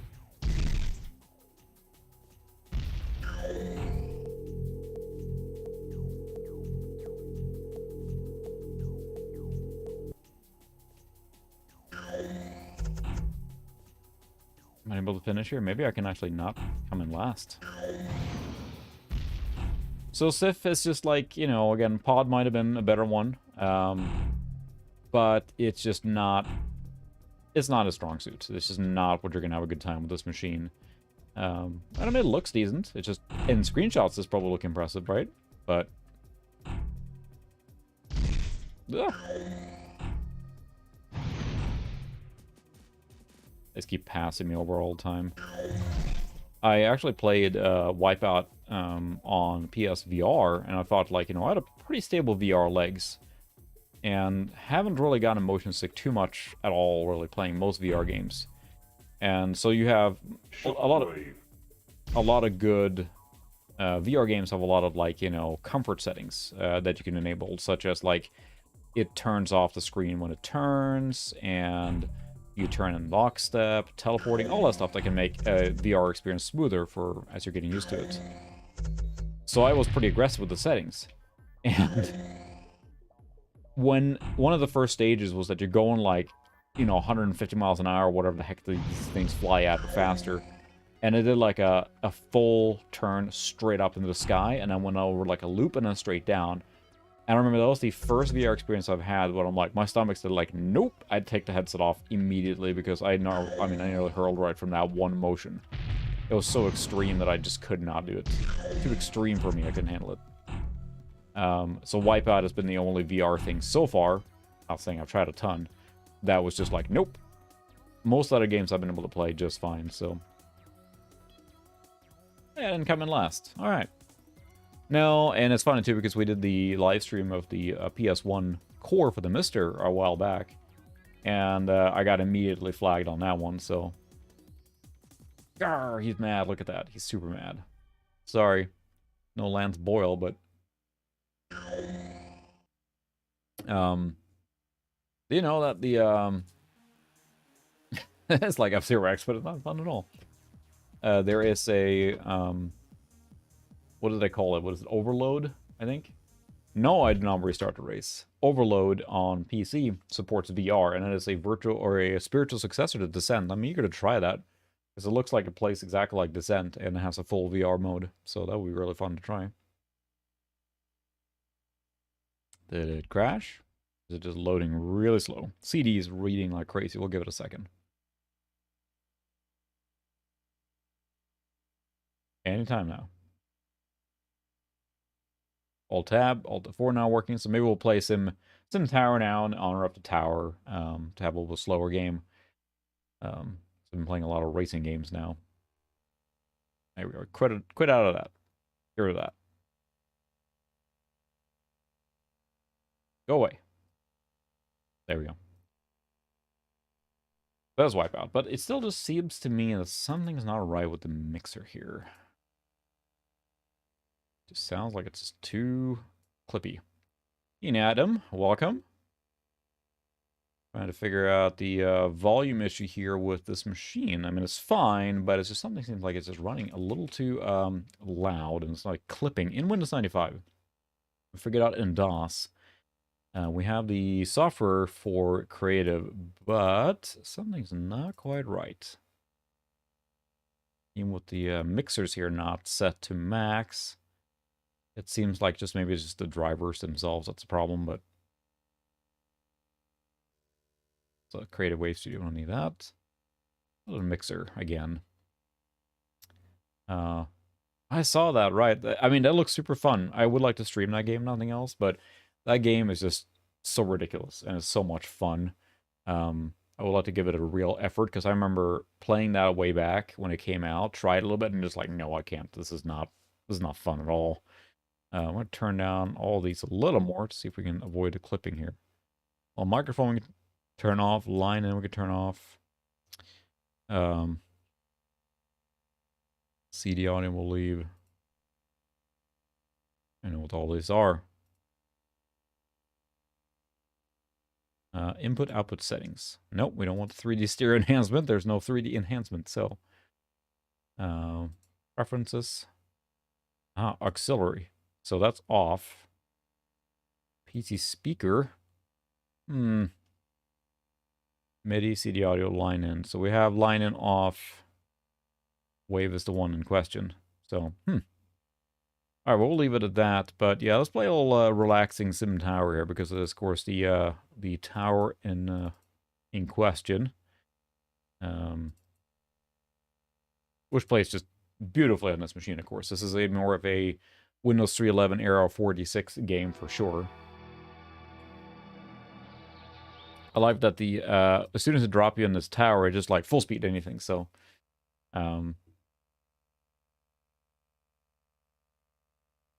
yeah, I'm really curious to see how that turns out because it could be fantastic. The question is, are they keeping the health meter in that game? Because that is quite stupid. That might add so. Lobby. For those that haven't played Sim Tower, it is a phenomenal tower management game, and it's very addictive. You can get hooked on this pretty quickly. And the hours just sort of melt away as you build your little tower.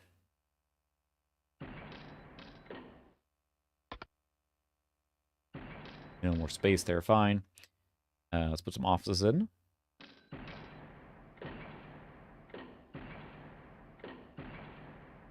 And it has a little bit of like a getting into curve, no doubt.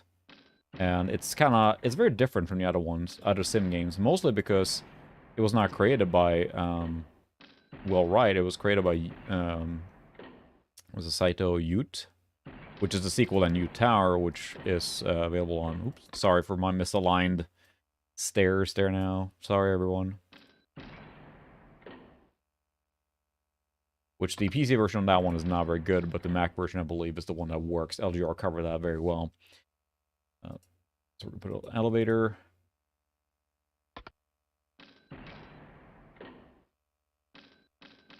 There we go. We'll put a second elevator car in there. And now we're going to put in some condos.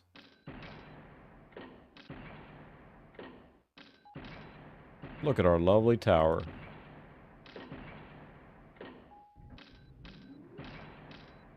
Listen to all the money coming in. Condos give you a boost of cash. Yeah, and that's the thing. It's like this was written for Mac, I think originally, and then ported to Windows. Or maybe I'm wrong there. I know the Ute Tower for by far it's much better on Mac, like I mentioned, but it's one of those like Macs is just like I think just bought the rights from it or published it at least for Saito Ute. But then the sequel, that Ute Tower, was not published under Max's. Sega published it. I have the big box for that. Yeah, Sega published that for some reason on the Mac. And like most of these sim games, it's one of those like you kind of get stuck into it and just keep building your tower, and it's fun to do that. You get more things unlocked. Yes, Loom. Should probably play that fully, huh? We just briefly touched on it for a stream a while back with the Thunderboard, where the game ran just fine with the music, but we should play that properly at some point. It's not a very long game, is it? Nice. The dig, this is not up to OSHA standards at all. Although it looks the part, right? Kinda. We'll expand our lobby a little to the side here, why not? Let's see, lobby. So you can't hear the wonderful construction noises. I'm going to turn off the volume so you can hear the construction noises. Let's see, I got to build the lobby to there. We got to have a decently uniform tower, and it already spoiled. Tear it all down. Already worthless. More offices. I used to love this a lot. I mean, my cousin and I played this game a lot, and we got pretty far. I'm not sure if we ever, like, beat the game per se, because it's one of those, like, near endless games, right? Yeah, we'll put another elevator in here. Poor sods don't have to... Here's what I didn't know as a kid. That you can put another elevator car in the same shaft. I did not know that. And as a kid, you can only have 8 elevator shafts. So I had that, and then we were stuck. We didn't know how to proceed and get the people moving around, because the movement of the people is really important in this game. And couldn't do it at all, so... Alright, Adam, thanks for stopping by. Hopefully I'll get to see a BCF Midwest again this fall, but have a good one. And for those that didn't see it earlier, of course, we're playing Sim Tower on the tower in the tower cam. Tower. But like most of these like simulation business games, it's one of those you get really sucked into and then time just kind of disappears. It's very easy to get sucked into it. Boy, they hate the food stuff. So we're not going to build any more food stuff. Might build a couple more condos.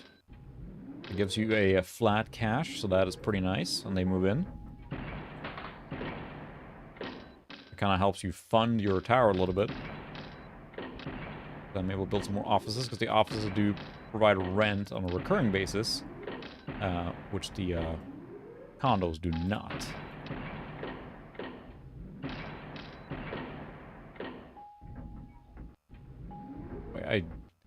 It is such a fun game to get stuck into. I'm already doing that here now. I don't think I have anything else I can build yet. I haven't unlocked anything. I also build some more offices.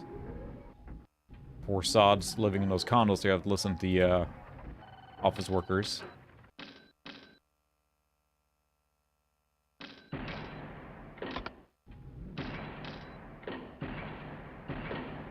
I won't spend too much time, but it is, again, if... Might be a little hard to get into, I suppose. Easy to bounce off, but... Once you get going, you kind of want to see it's got the one more turn syndrome, right? So... not exactly, but you can put not too dissimilar, noisy places, and the condo residents will complain about that quite a bit. They don't like having noisy neighbors, so...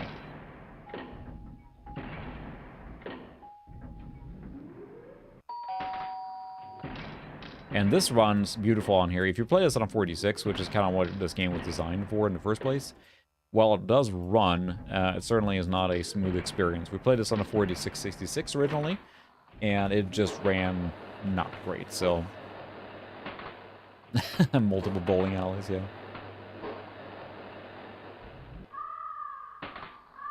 I think you can... You set... Here we go. That's right, you have elevator management here. And... I think we're going to set this to floor... Oh, let's see. Waiting car...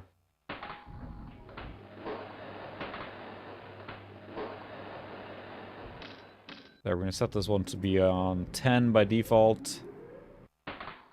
The management of that is almost like traffic management. You can set it there what the default floor is, where they should go when they're idle. And that will kind of determine where, you know, how long it takes for an elevator to get there. And that management is almost exactly like management of traffic in most of the SimCity games. So, Mr. McLean. What a great movie.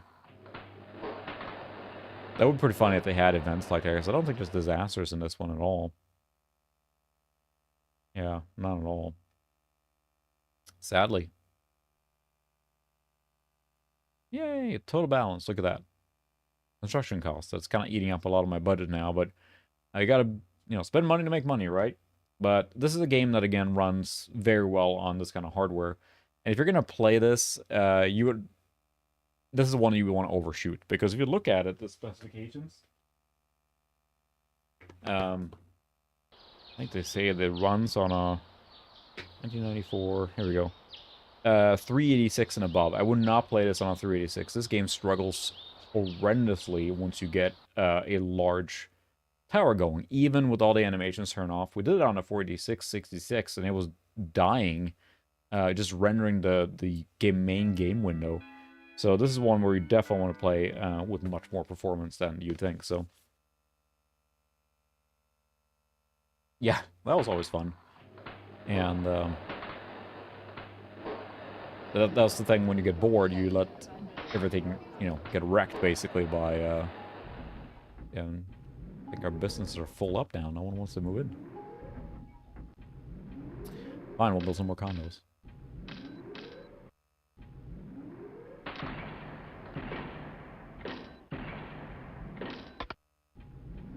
It's like your residential, commercial, and industry almost.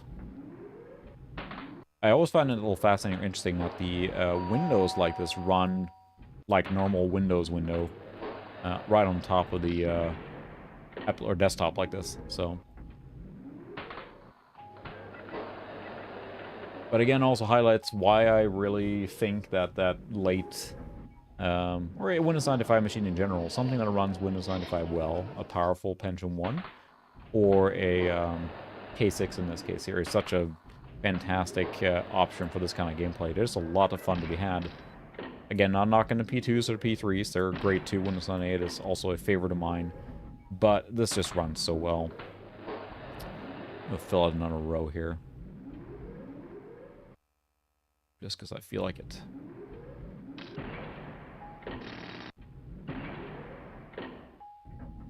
Going to go to there. There we go.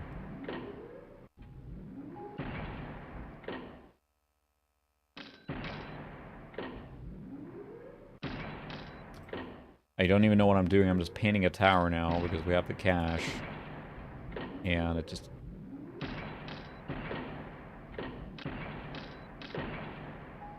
It felt asymmetrical and that was not okay.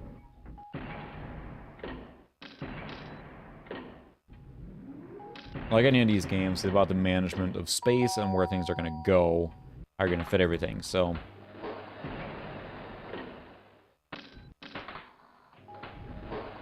Condos gives you cash right away, and then, yeah, rental from all the office buildings and offices and everything. And, yeah, might be a little hard to get into, but once you do get it going, then you're kind of stuck on it, so... So we're not going to play this too long, because I could just lose hours in this. Because it has that, like, I'm just gonna a little more. When we streamed it last time, I think I wasn't building enough condos, because condos gives you an infusion of cash right away, and that's really helpful. Yeah, it might be. It's an interesting game, because the engine just doesn't handle all the little tiny animations they add everywhere. Everything's got a little fish or ant farm thing going on, right? You can even look at your little citizens, what they're doing. Rename them. Man. Child. Homebody. That's just a person living there? Oh my. Well, simplify management, I guess. And it runs like crap on a slower machine, and it's just interesting that they did it that way. I'm not sure if it's because it's just the engine, or maybe it runs better on a Mac, I'm not sure. Again, U-Tower is by far better on the Mac. It will support the Windows, but runs, I mean, missing features. It's just not good at all, so... but I do love those games that are like a little ant farms. You can see everything going on, right? So...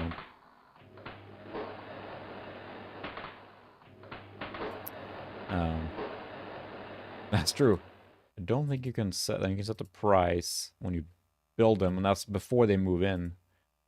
Yeah, we'll lower the rent on these, see if anyone moves in.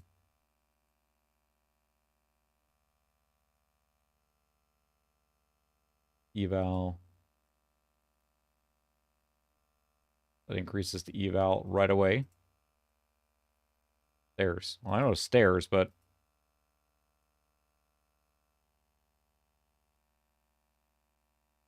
Oh, that one's fine. That one's fine. That one's not good. So we'll reduce the rent there for a less desirable location. But these eateries, you don't need many. So most of them are just being unused. So that's the problem. Business is good. It served 24 people, but low profits. I think you get the profits from that too. So it's, again, it's that RCI that you get from the other... That was pause, okay.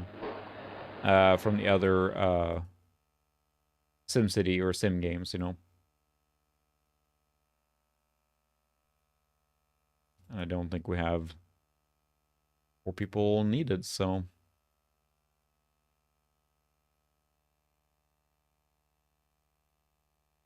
No,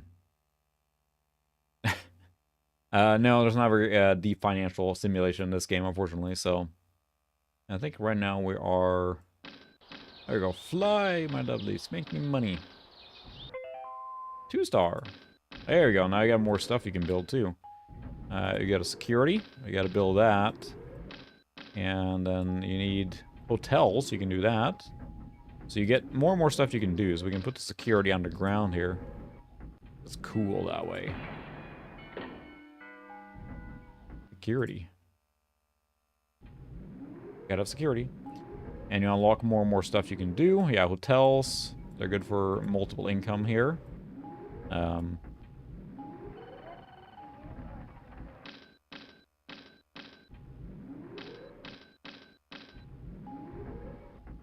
You have a service elevator.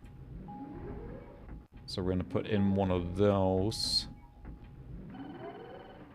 here. And then we're gonna build a hotel here now. We're not gonna spend too much time on this, but I do get hooked on this one quite easily. It is a lot of fun just to keep building this. And I enjoy many of the business management games, mostly because my cousin and I play this a ton, trying to optimize our hotel, even though we didn't know how the freaking elevators worked, but, you know, such is life. Let's see, we need a cleaning crew here. We'll put those here. And now we can put the rooms here.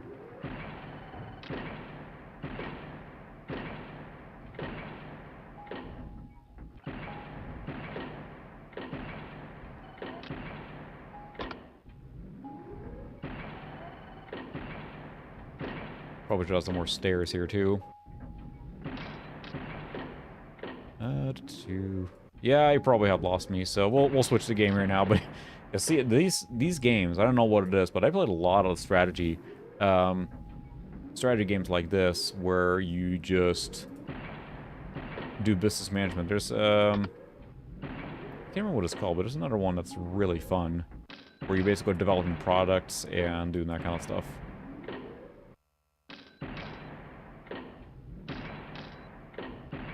Is our cleaning crew here now? Nope, we got housekeeping. They're there. I was gonna do, but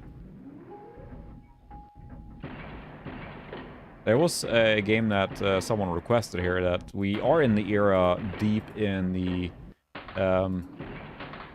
FMV time period, right? So yeah, definitely it's even starting to struggle here now. This is on a much more powerful machine than you would have think to play this game on, so fine, I'll save my tower. Yeah,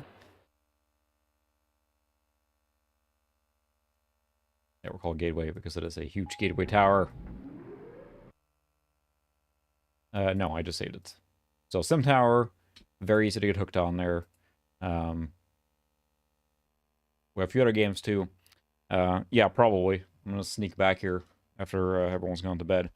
So, people were asking me in Discord, I think it was, I'm not sure if it was Andy who asked me about it, but a game called Goosebumps, which is a full motion video game with horror elements for kids. Not horror elements, spooky elements. I've never had the pleasure of playing that at all, but it also, this multimedia explosion was happening right during this time frame, right? And there were, I think this is a game that got bundled a lot, right? Other people seem to have know exactly what it is, so this is Escape from Horrorlands, and it plays very much like a movie or FMV bonanza. And this was not, you know, I grew up in Sweden, never saw or heard about this, so no, not at all. Scholastic, okay, well then there we really go. Oh, this is running great here, but yeah, we're right in the middle of the FMV explosion, right? Everyone wanted to have, this is on 2 CDs. Everything wanted to be multiple CDs. They wanted to have full motion videos everywhere. I don't know. The one I associate with it is Dungeon Keeper, but that was 95, right? And this is actually pretty decent resolution. This is live action, right? So, and it's dithered, compressed, but not like crazy. There you are. I'm so glad I found you. My house is becoming a total nightmare. Hey, Scooter. It's subtitles for this game. Good talk. Come on. I need you to come with me. there's probably a wiki for that somewhere where someone obsessively is keeping that updated to make sure it is accurate and up to date. See, Mom and Dad go out, and I was supposed to be watching Luke and his stupid friend Clay. And they're running around the house like wild maniacs. I mean, I'm actually quite impressed by the quality of this video. Because, I mean, many of these other FMV games I've played, I mean, this is full screen, decent resolution here. Still running 640 by 480, so, wow. I'm telling you, they're gone. The next thing We do have a 4-speed CD-ROM drive, so we're running the full power here, and we switched to the starts creaking and groaning. That is the indicator light on the CD basically going nuts. That is a full load Oh man. right now. Because it's trying to keep up, so. What? Don't give me that look. Oh. Last year we got trapped in that scary And thing just as I called said that, and ran out of these memory or girls buffer or tickets, something. well, those tickets, and the others were right on top of the I take back all the praise I had. And we're in slideshow territory. That's pretty funny. I assume we ran out of either... there we go. Positive this house is going nuts. Now it's out of sync, and oh, that was great. Yeah, probably, if not older. Oh no! That's actually a pretty impressive effect. It is a DreamWorks, so if DreamWorks was a part of making this, then at least that's a pretty, you know, DreamWorks. I mean, they have the resources even back then, so... It's not 4X, it's not enough. It needs all the X's. This is a lot of intro here. And screaming children! Just when I needed to relax. Yeah, the production quality is actually pretty good. These models and everything. Because those look like models. Is that CGI or is it models? Because these look like models right now. That haven't been digitized. Whoa, look at this freaking... Oh, no. No possible way. I don't even want to think about how they did it. But somehow we're back here in Horrorland. This can't be good. Man. You gotta wait for every single thing now to spin up here. Videos everywhere. It was the era. It was that's what's the style at the time. Oh, hello. And welcome to Werewolf Village. Did you know that It's one of those 360 like movie things. Whoa, hi. Well, now you do. I feel like we're gonna find some B-list actors in here somewhere. Here at Horrorland, be sure to visit our fabulous Opportunity Knox gift shop, conveniently located. Man, this creeped in me out because it won't Horrorland stop Plaza. moving. Ooh, scary. You need bananas EX? Yeah, it really does. It's even got the, you know. Select a mummy's hand back scratcher, werewolf wine glasses that really whine. It's just funny how, because we had the storage media space at this time, everyone was just like, we need to have as much FMV as possible, and it's fantastic looking back at that because it wasn't exactly conducive for gameplay. Just... Any ideas, Pixel? Yeah, this, like, look at the warping as it's, like... It was the whole thing. That, yeah, QuickTime did those things where they had the 3D... You can be in one spot and rotate around. Oh my goodness, I'm getting nauseous looking at this here. Can I go to the souvenir shop? Go to the well. Ooh. Thank you, I'll take that. That's mine now. Well, that's creepy. There's a monster in there. It sounds like you're flushing. Hello.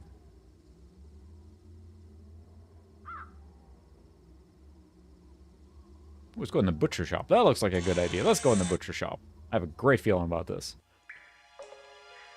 Ooh. Random meat. Oh. That's mine now. Oh, I can't take the ants. I just picked up random... Whoa! Well, that's all aggressive. Good thing I can't be hurt by that flying knife, I guess. More coins. Blood and guts. Ooh, more steak.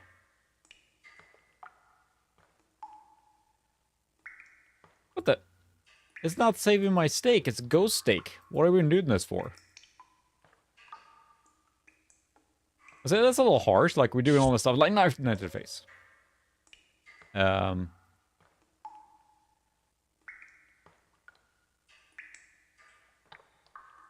we punch the meat? There's not a lot of things you can't do in a meat locker, but you can't punch the meat.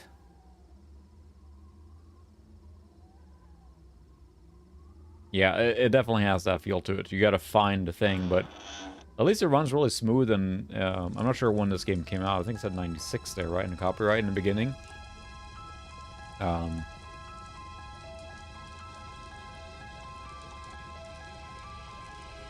You know, hang out with the meat. We have a cockroach that's doing something. There. Do something to that meat. Okay. Anyway. Oh, hey, come back here. Stay in there, eat the meat. Stay in there. Haha. That's no moon. It is just hunting around and coin. Any more steaks? I don't want the steaks. I think it's just open all the time here. I have a cockroach in there. Okay, I guess we're done with that. Isn't it in Thumb Wars when it's like, that's no moon? Oh, sorry, let me hike these up. But yeah, it's very... Ow. Oh, it's taking my coins. Those jerks. You want some meat? It wanted meat.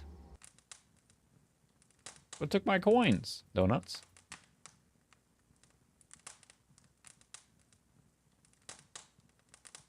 Dear Lord, it's just like clicking everything to see what works. How do we think this were games? Like, I mean, I know this is targeted to children, but the FMV stuff was just... It's just hubcaps, yeah. Was just so on everything. But I guess it was intended to be this new generation of interactive entertainment and all that crap, right? But I remember back then, I didn't enjoy this sort of gameplay or the point and click like this, trying to hunt the pixel and...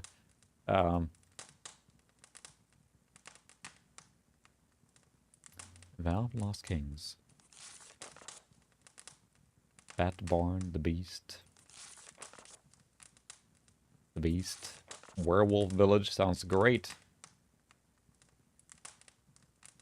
Sorry, kid, I don't think you're making out of this alive. Saying. No, I don't want to do this again. I gotta flip through it again. Yeah, if you're a fan already, then I could see. I do not. We'll just wing it.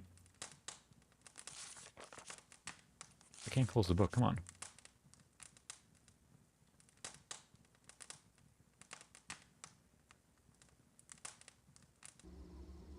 And if this is what you had, then,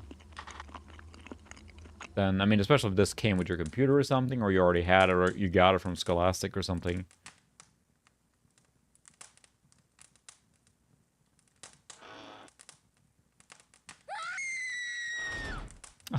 Oh, silly. And it's for kids after all, so...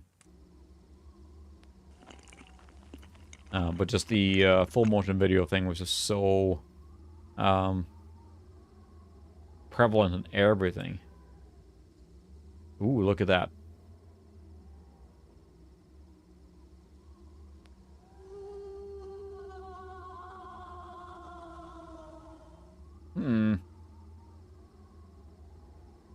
There, you want to go here, cockroach? No.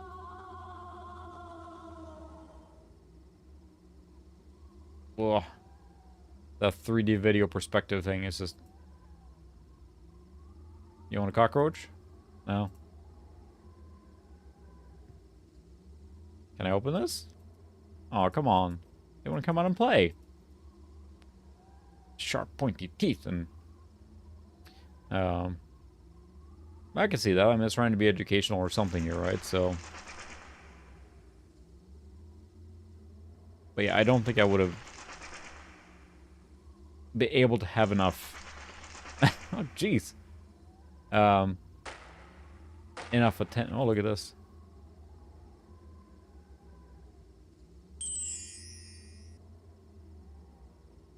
Riddles, 1 token. Horrorland, Horrorland, tricks up our sleeves. Many have entered. Nobody leaves. No. Well, that wasn't a riddle as much as just a proclamation, right? Ooh, let's walk on this rickety thing. But yeah, it definitely has a good production quality, more than I expected for this kind of thing. But it does look like an actual set. What'd you do? What'd you touch? What'd you push? You must have done something to get Well, us back here. there's people here. 2 seconds alone and it gets us all in a ton of trouble. Hey, don't blame me. All I know is I walked into my room, those Horrorland tickets were glowing, I touched them, and poof, here we are. Yeah. And I'm telling you, Lizzie, this place is even scarier than the last time. Yeah, we've been hearing wolves, and I guarantee you that can't be good. Yeah, this is pretty gruesome, actually. It's supposed to be spooky, but... What difference does it make? Don't you love my sister? We're in a total That's true, it was pretty popular, it sounds like, right? We're not telling you anything till you let us free. Because, I mean, this has a full, like, movie production quality around it. Like, it looks like an actual set. Don't you think you should at least say please? Especially if it was DreamWorks directly, so... Someone please hurry up and help! Can I talk to you guys? You need something to... Probably need something to help out here, but... Well, Ed's about to break off. Can I walk up here? No. No pinching. We'll see about that.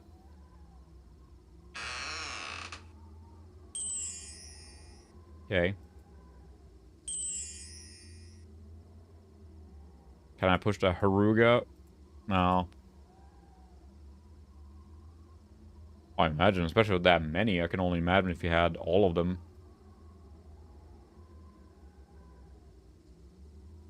Trash? Ooh. Okay. What's going on here? Zick, zick, zick, zick.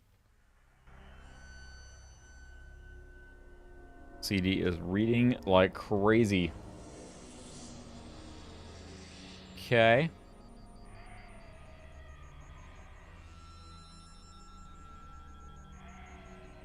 Oh my god, it's mouse movement. You pull the mouse back and forth, and that moves things around. Oh. And she's just bouncing. I don't know what's going on here. Can I click anything here? Now we're in a Amiga dungeon crawler. This is actual 3D, but it's still... This is supposed to be her walking. It's doing like the... There we go. Now she stopped running at least. You can stop. So I'm holding the mouse just right now, no hands on, and then I move the mouse forward a little bit and she starts jogging in place. Doesn't Earthworm Jim in the second game he does that? He kind of runs in place. Whoa, whoa, hey, whoa. I'm just smacking. Whoa, that's a monster. Well, that's just extremely horrifying. I said this was for kids. I have nightmares now about this bunny hopping pseudo 3D.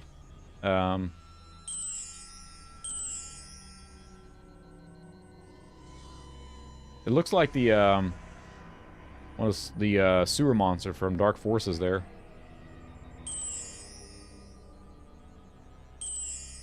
Robbing all the gold. He's crawling awfully quick here.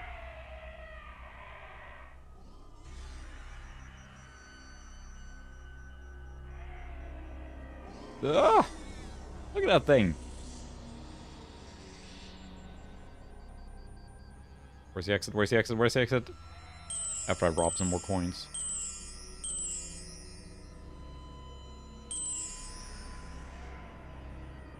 I bet they take all the coins if you lose out here. Too bad I didn't memorize that map. The bouncing is making it so that I'm like getting disoriented. Lady, can you stop bouncing?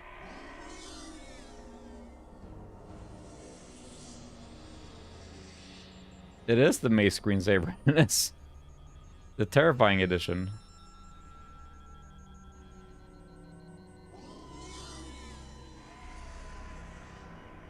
That was not the exit. Nor here. Duh! That is genuinely terrifying. There's probably lots of kids that still have nightmares about this. Oh, it is making me like motion sick with the movement. So where was the exit? I'm loaded up with coins now, but it doesn't matter if I don't get out of here alive.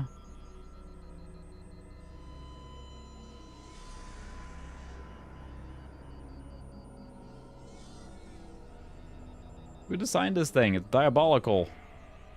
Exit. Ugh. Alright, banana, thanks for stopping by. Whew. Okay, we got 2 coins. What? How can I talk to the riddle person now when I only have 2 coins? Good lord. Ah.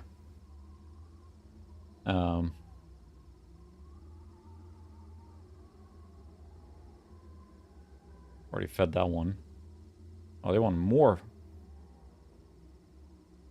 Go back in and get some more food.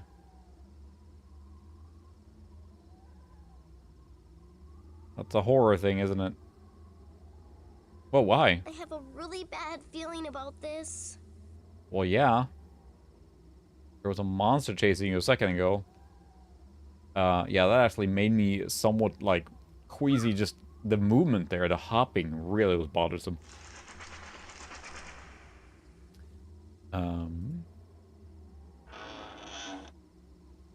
I guess, I mean, if you're a kid and really into the, these, books and everything, I could see the appeal here. Get back in there. I was looking for where the counter was for more meat. What was this thing? Aha! Found a coin behind your ear.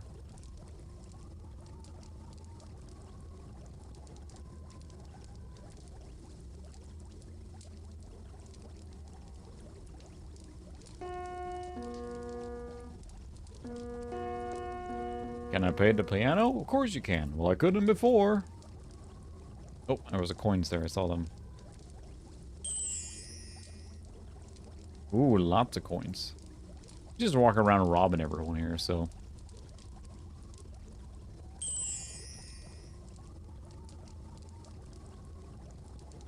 A conveniently broken mirror there, so we don't have any problems with reflections. Blood pudding, finger sandwiches, fresh cut delicious scrambled brains, our famous spider cake, stir-fried worms with lemon sauce, and tongue salad. Ooh, how delicious is spooky. It's still your stuff, though. It is just a matter of clicking and hoping for the best.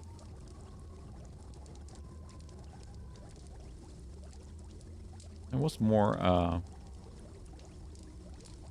was behind the counter earlier for more meat. Thought so, anyway. Yeah, the kitchen back there. Hmm. Maybe I wasn't this place, was it? No, it wasn't the restaurant. It was, oh, the other place. Is there exit here? Can I leave? No one leaves. Yeah, that's right. The butcher died the meat. That's right. So I was thinking, but how do you... Oh, there we go. Full Moon Cafe. Butcher shop. That's right. We went in there and that was a freaking knife flying off the wall. Don't click the knife. Ooh, more meat. Thank you.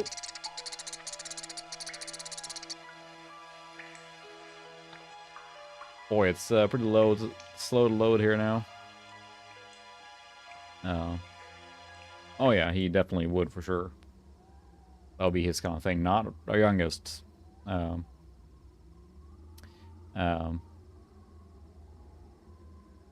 Is it Leslie Nielsen? No. Well, thanks for stopping by, Revenant.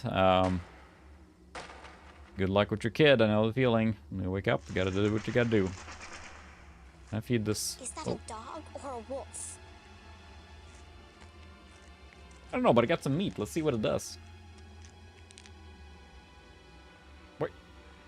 It's a wolf. Whoa. What's happening? What's he doing? Why did you walk up to the wolf? Alright, see you later, Revenant. Whoa. That was freaky. I don't know about you, but I am moving on. Why did you even do that to the wolf thing? Can I give you some meat? Oh, I just ate it. Oh, he burped. How delightfully silly. I'm not sure. Let's go do some more riddles. We got the coins now. That movement is supposed to be 3D, but it's just really... Ugh. Yeah, I saw that the last time we were here. It tells you stuff about Horrorland. You know, like if you don't know where to go. A true genius soars like planes in the sky.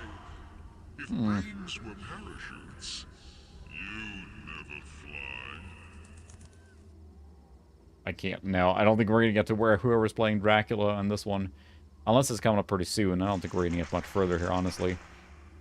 We're going to switch game here pretty soon.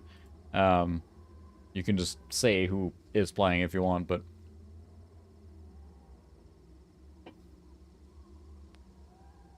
What are you just standing around for? Do something! This can't be good. Need to get them out somehow. It's like Brad Pitt or someone. Whoa, I didn't realize you could go back behind her.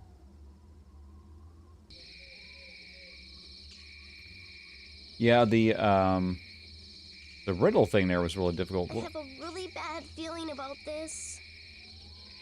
You know, we're just kind of standing around. Ooh, look at this CGI. Alright, well, that's a hint at least. Look at that, the movie theater.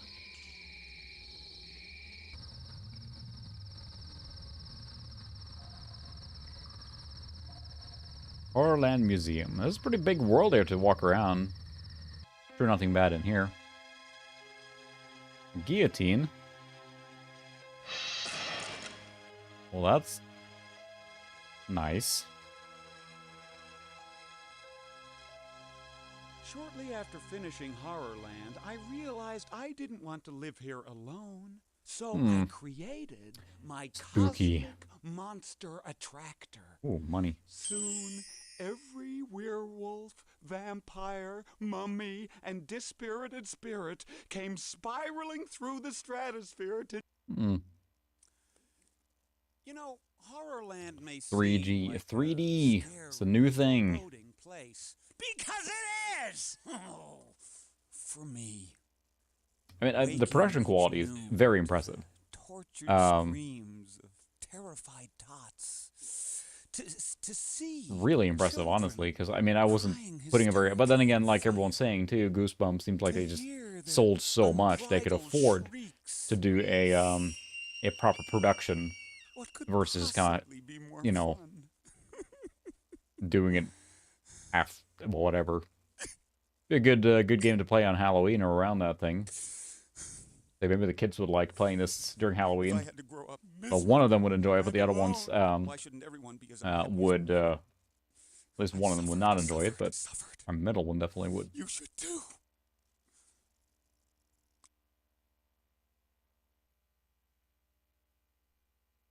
Vampire eyewear through the ages. Eyeball up there. Can't do anything. See a full stream of this. The problem with games like this is that I'm just terrible at figuring out solutions live.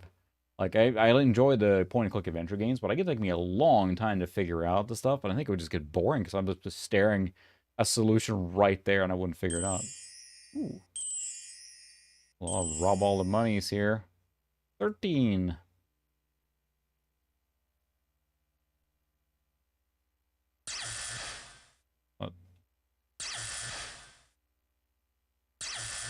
Turn this off somehow so you can get that, I'm guessing. Oh, okay. Well, there you go. That's the thing. I just feel bad because, like, some of the games, like, the Dig, that's what I was going to ask because I love everything about the Dig, but some of the puzzles are, like, esoteric, I guess, or, like, they're so, like, weird and far out that would take me a long time to figure it out. And I looked up quite a bit on the Dig as well because it just seems so weird. There's not much logic behind a lot of them, but, I mean, it's a really cool and well-made game, so... I have a really bad feeling about this. Yeah, no, let's go to the crypt then.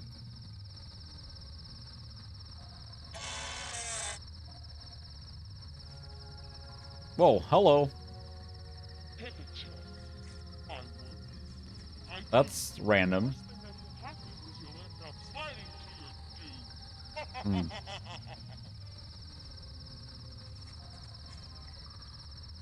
Can I not have those then? Whoa.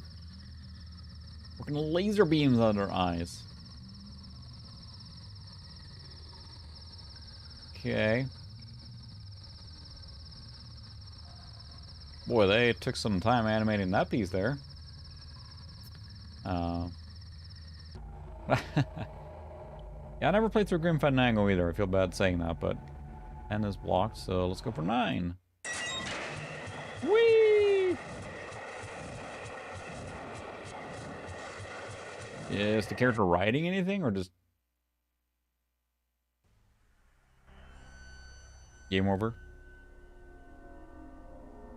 Loading. Oh, for Pete's sake.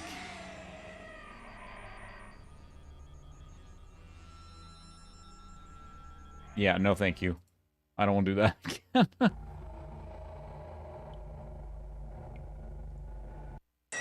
Yeah, that's the thing too. It's like, I get it. It's very well made, very serious game, The Dig. The production quality there too is really cool. It's very, like, awesome looking and everything. But you need the humor in a lot of those point-and-click adventure games. They are better. So one that I started playing through that I kind of want to finish too is Thimbleweed Park. It is very much a LucasArts feeling kind of game, it just plays really well, and it's got much of that. I mean, it's got a lot of the original people that worked on a lot of those LucasArts games, and Monkey Island. I mean, Monkey Island is LucasArts, but I think Ron Gilbert was attached to it and stuff like that. And I do have the big box where I think they still sell that, but it's from what I played so far, it's really cool. It really harkens back to that old style, kind of like this Maniac Mansion style to it more than the later LucasArts games, but it's really good. Ow. And we're back here.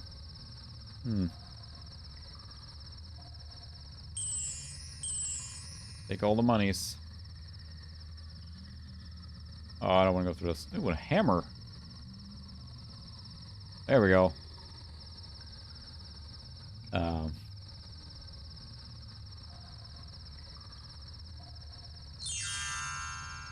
Taking all your stuff. This is mine now. I found this. Quote from today's headlines. This MST 3K here.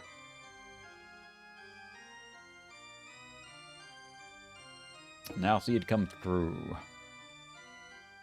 No. Bela Lugosi is back. I did jump in trash can earlier, which took me down to that horror area with the maze. So, Plan 9 from Outer Space. Lots of classics here. Sudden death. And total destruction. Oh my.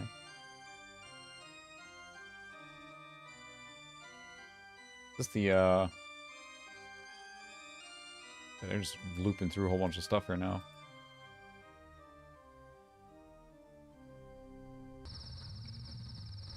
That was it. Alright, well, let's see. Interesting game. I wonder if there's a save button or anything here. Yeah, save game.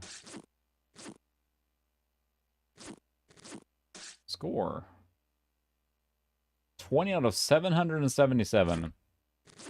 Probably. There was probably several of them in there that were from,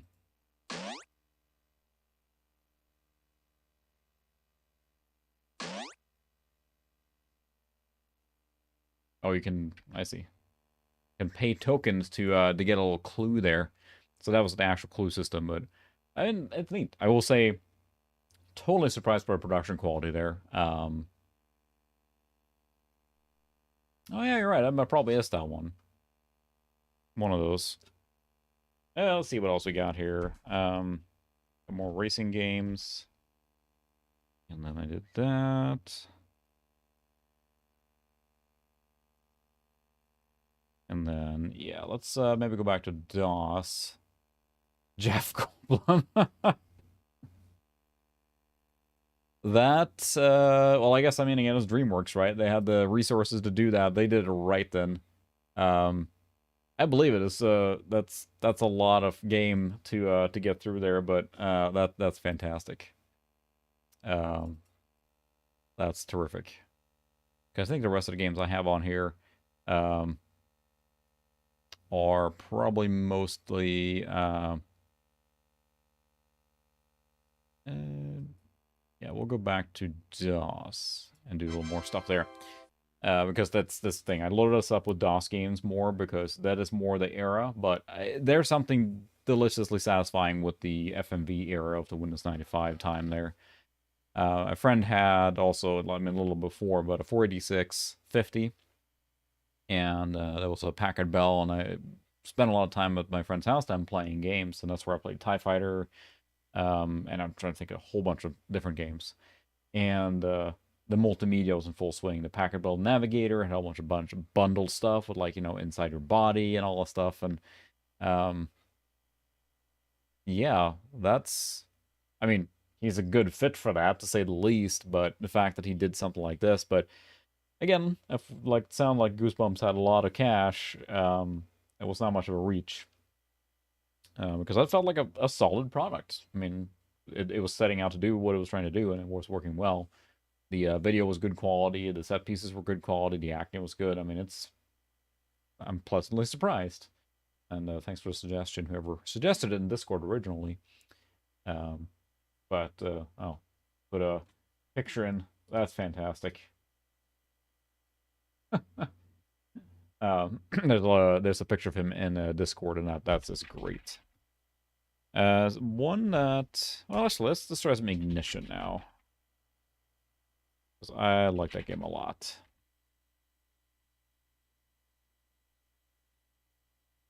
Bad command. What's the? That's right. So this is the Windows one. It would run from. Let's see, not Ignition. So this is the one for Windows, actually. So let's see if we can run the DOS one. Does it run from DOS? Yeah. Yeah, that's true. That's Swedish, so. Well, thanks for the suggestion, Foil. That was great. This game does support, like, Glide 2, if you have this. Oh, looks like we need to set up sound, but it's not working.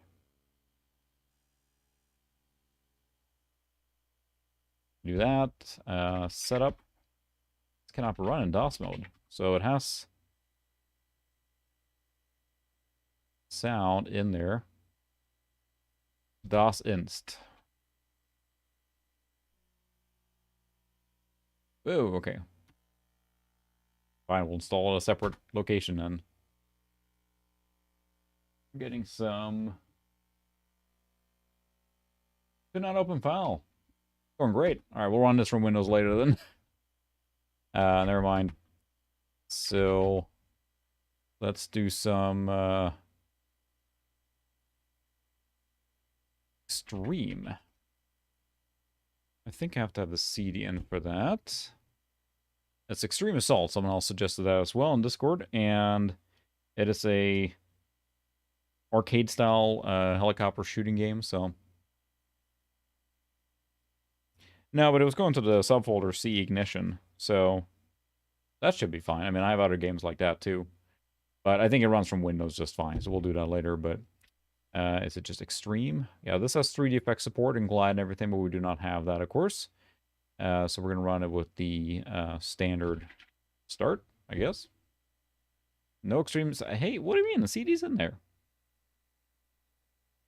This game, I believe, has music by Chris Hilsbeck. So,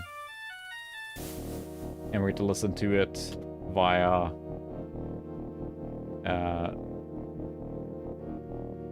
look at this. It's running in high-res mode now. 640 by 480. Yep.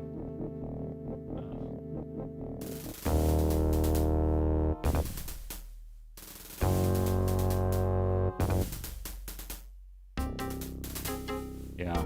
Lay it on, Hilsbeck. Whoa. Sounds so-so.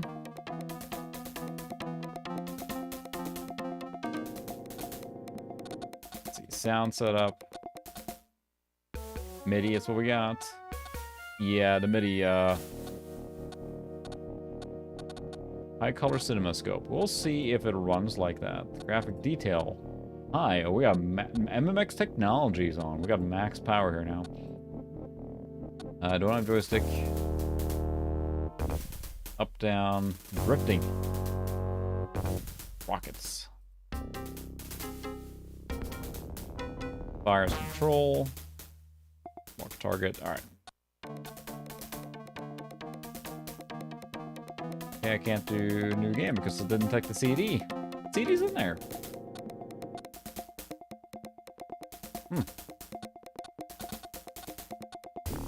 Well, good game. Very XCOM vibes, but here's where this... Oh, it just sounds so blaring and tinny. This is where the MIDI now is just not doing it any favor. It really needs a different sound card, so... But it detected the CD's in there. I put the CD in, but it still didn't run, so... We'll just run that from Windows then. Well, we'll try another game real quick that I am very fond of, which is the original Need for Speed.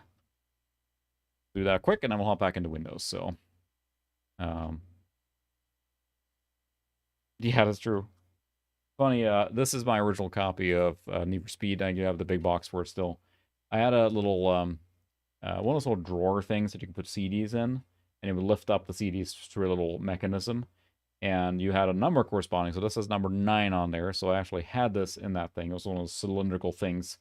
You open the lid, and you selected a number, and it pulled up that CD because it was grabbed by friction or whatever. So it has the number 9 on there from that time and era.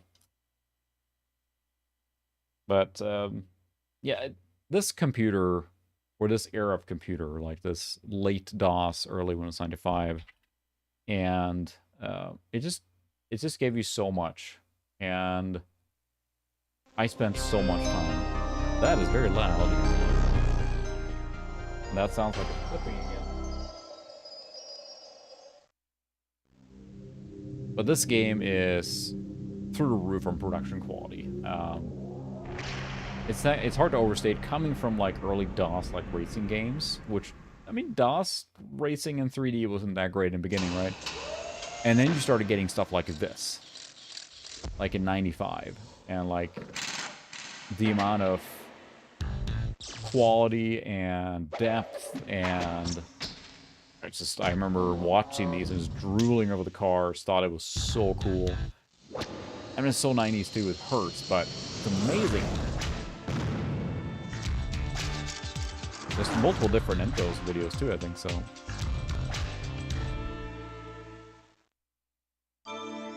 We got the 90s wailing guitar coming in.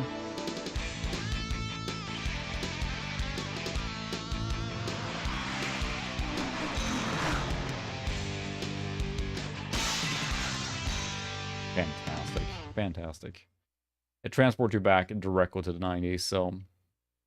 what are you talking about? Unreliable, and there goes the Ferrari flying off the track immediately.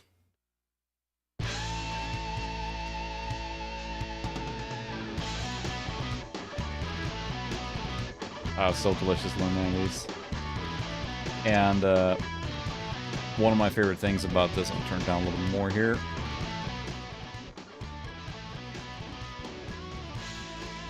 is the showcase. So for those that haven't played originally for Speed, it's very much like a, you know, it's road and track, right? So it's a car culture thing, but you can go into the cars. And I spend so much time here listening to this because the narrator will go through all the performance metrics and Despite being 55 pounds heavier than its and predecessor, talking about the cars. And this is also where it sounds really TR's clipped. I wonder if the additional settings 41 went back horsepower to get it maxed 60 out, but miles per hour, a whopping 1.5 seconds quicker. The difference through the standing but just I quarter used to mile just is even pour more over this and impressive. listen to this narrator talk about all these 12.9 cool seconds specs and versus 14.5, drooling over the earning a cars. top So spot among this bunch of sports cars.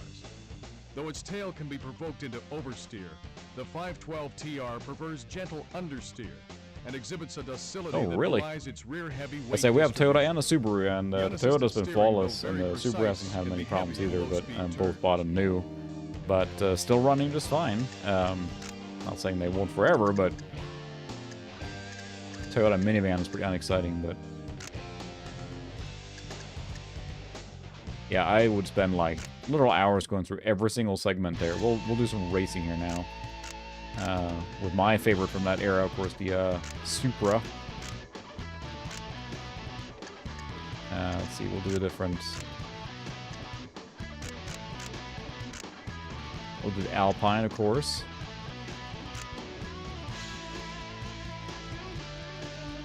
Listen to that glorious soundtrack.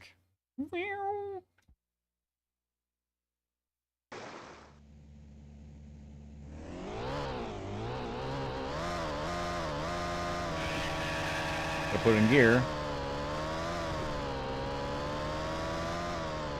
And the fact this runs at this resolution, with this kind of fidelity and everything, and all the details, it was very impressive. I remember my brother was talking about coming from, you know, Commodore 128 in early DOS time and seeing, like, that the speedometer, like, the gauge has, like, more than, like, 1 pixel row, you know. It was incredibly detailed for the time. Spent a lot of time playing this game. It still holds up decently well. It's like you're a little used to having better car physics and that kind of stuff. But this was, I remember, just... And my 33 megahertz 46 certainly could not play at this resolution. It wasn't until I got the 100 that I could actually enter 100. Like I set all the settings to max and really enjoy it and get the most out of it. Yeah, whatever. I got a horn too. There's a moose up there.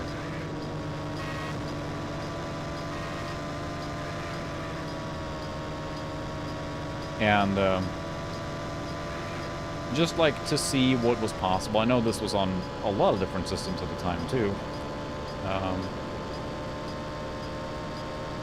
Yeah, exactly. And it was just, they were really, when this game came out, it felt like there was no machine right on, at least immediately, unless you had a very powerful computer that could really do this game full justice. You needed kind of give it more time and wait for the technology to catch up. I think I just, yeah, this one I'm applying the brakes a little bit. You have to on this one. Most arcade racers definitely not, but here you definitely have to use the brakes a little bit. At the very least, let go of the gas. And it's interesting how this was so close to the, I don't know, the feel changed pretty quickly with Need for Speed 2, and that's very downhill in like vertigo. Woo! 2 and 3 and the Honda CRX there. Out of my way. Porsche's on our tail right there.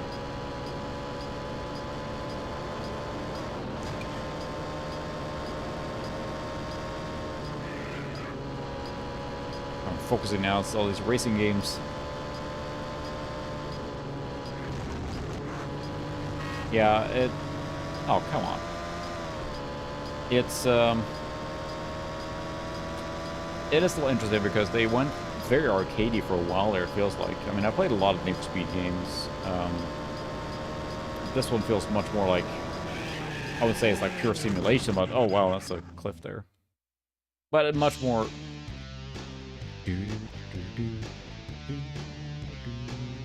I was almost out of the Need for Speed for a while there and didn't pick it up until Road Challenge or what's it called? There's two names. One is in Europe and one's in the US. High Stakes, I think. No. It's the one that came right before the Porsche one. And I played that one quite a bit. But this one, I spent a lot of time just going through the game and chat mode, yeah. Hot Pursuit, there we go. Then I got really into the tuner culture thing with Need for Speed Underground 1 and 2. Let's go back to Windows because that did not give us much as I was hoping there, but here we are. But yeah, this is my original copy from when I was a kid, and it still works fine. And it really it's such a blast from the past for me to play that. It's such a nostalgic feeling. And this machine plays it just fantastic too. So it's a great one to jump back into. So you know, I don't think I ever played Juiced actually. There's a lot of car games I haven't played, but then Gran Turismo came into the picture and playing you know, Gran Turismo and then Forza. I played Forza a lot. Forza 3 above all. I spent a lot of time in 3 and 4, but Gran Turismo 3, like many of us, I think, played Gran Turismo 3 on the PlayStation 2. Poured a lot of hours into that one. Great progression system and that kind of stuff, so. Let's see if we can run Ignition now. Because that is a racing game that I really enjoy, and interestingly enough, it has a glide mode, and I never really got it to work very well. It crashes all the time, and I'm not entirely sure what's up with that. Ign win. That's right, Ign win.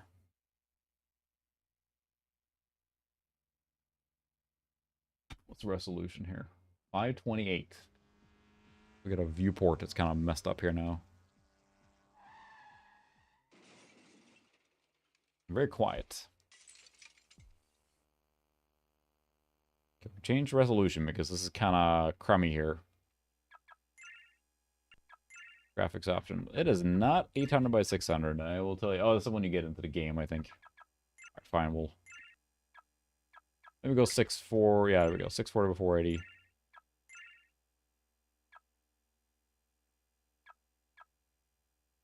Got a weird stuttering too. This game has always been a little bit interesting. It's been a while since I had it and I played super smooth, but it is still a blast to play. And I'd like to try this multiplayer again when I can. It's I think I streamed this. This is one of the first games I streamed, I think, actually, years ago now. Game gonna run. Ooh, it's looking rough at 640 by 480 there. And crash. Yeah, I have had problems with this game trying to get it run cleanly. It just never seems to... Oh, it did not. It did not crash, in fact. It did run. It's super slow to load. Oh, did not put me in a good spot here now. Oosh. Alright, they all died in a horrible fire.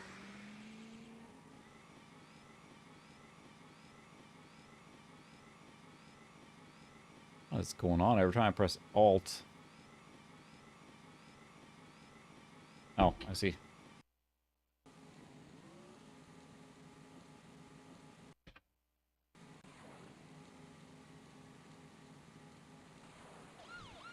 There's the boost. Okay.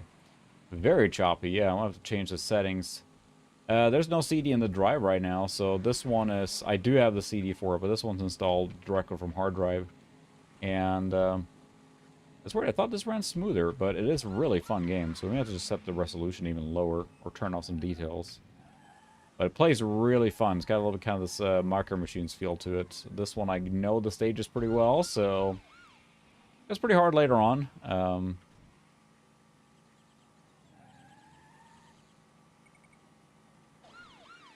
But the different vehicles are very they have little characters, if you will. But it is really quiet for some reason.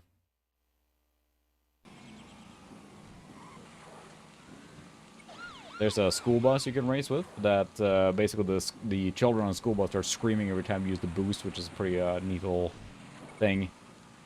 Yeah, the AI can be pretty unforgiving, and crashed. So, a good game, everyone. I don't know what it is with this game in particular. I used to play it all the time, and it ran fine, but I've had a lot of problems. A lot of problems with that.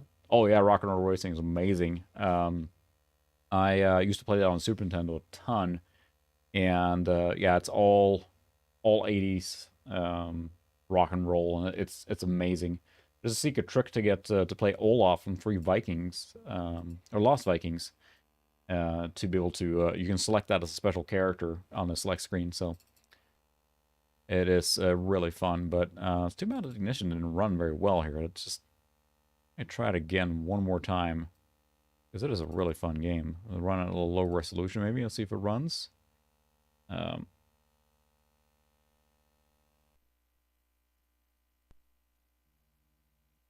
Got Swedish there, because it was made in Sweden.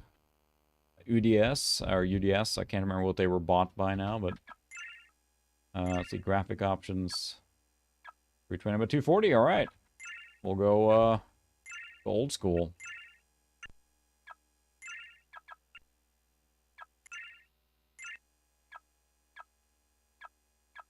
We're on the Snake Island. Alright, running at low resolution now. We'll see what the capture's going to do here with this. Running at DOS resolution. Alright, well, thanks for stopping by. See you next time. Oh my. I'm gonna adjust this here a little bit. 8, 5, 400.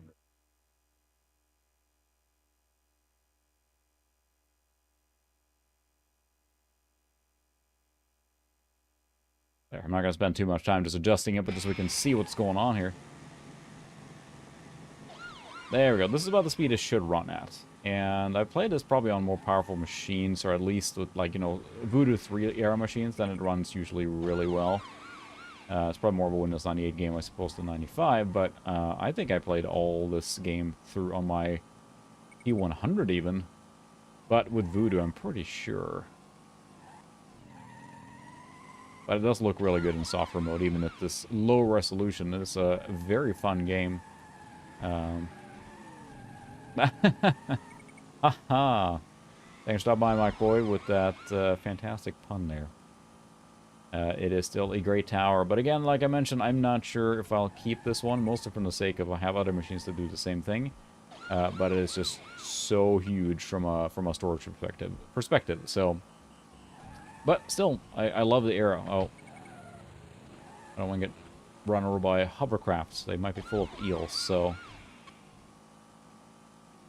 But this game is one that you can already tell is kind of muscle memory for me. I can play it pretty well just by remembering where the things are. And you can progress in the game pretty well through a championship. And it's a really fun game. It gets pretty brutal with the AI later on as you play, though. So that is one thing that is a little annoying. It is very, very overly aggressive AI towards the end, and you can't make a single mistake to progress. That's true, and it's the thing, too. And I have a Voodoo one, right? But I don't want to take it out of what I have. But you're right, this machine has the potential to become really great. But then you still have to contend with the size. Because, yeah, I mean, you have... This card would do well as a 2D card.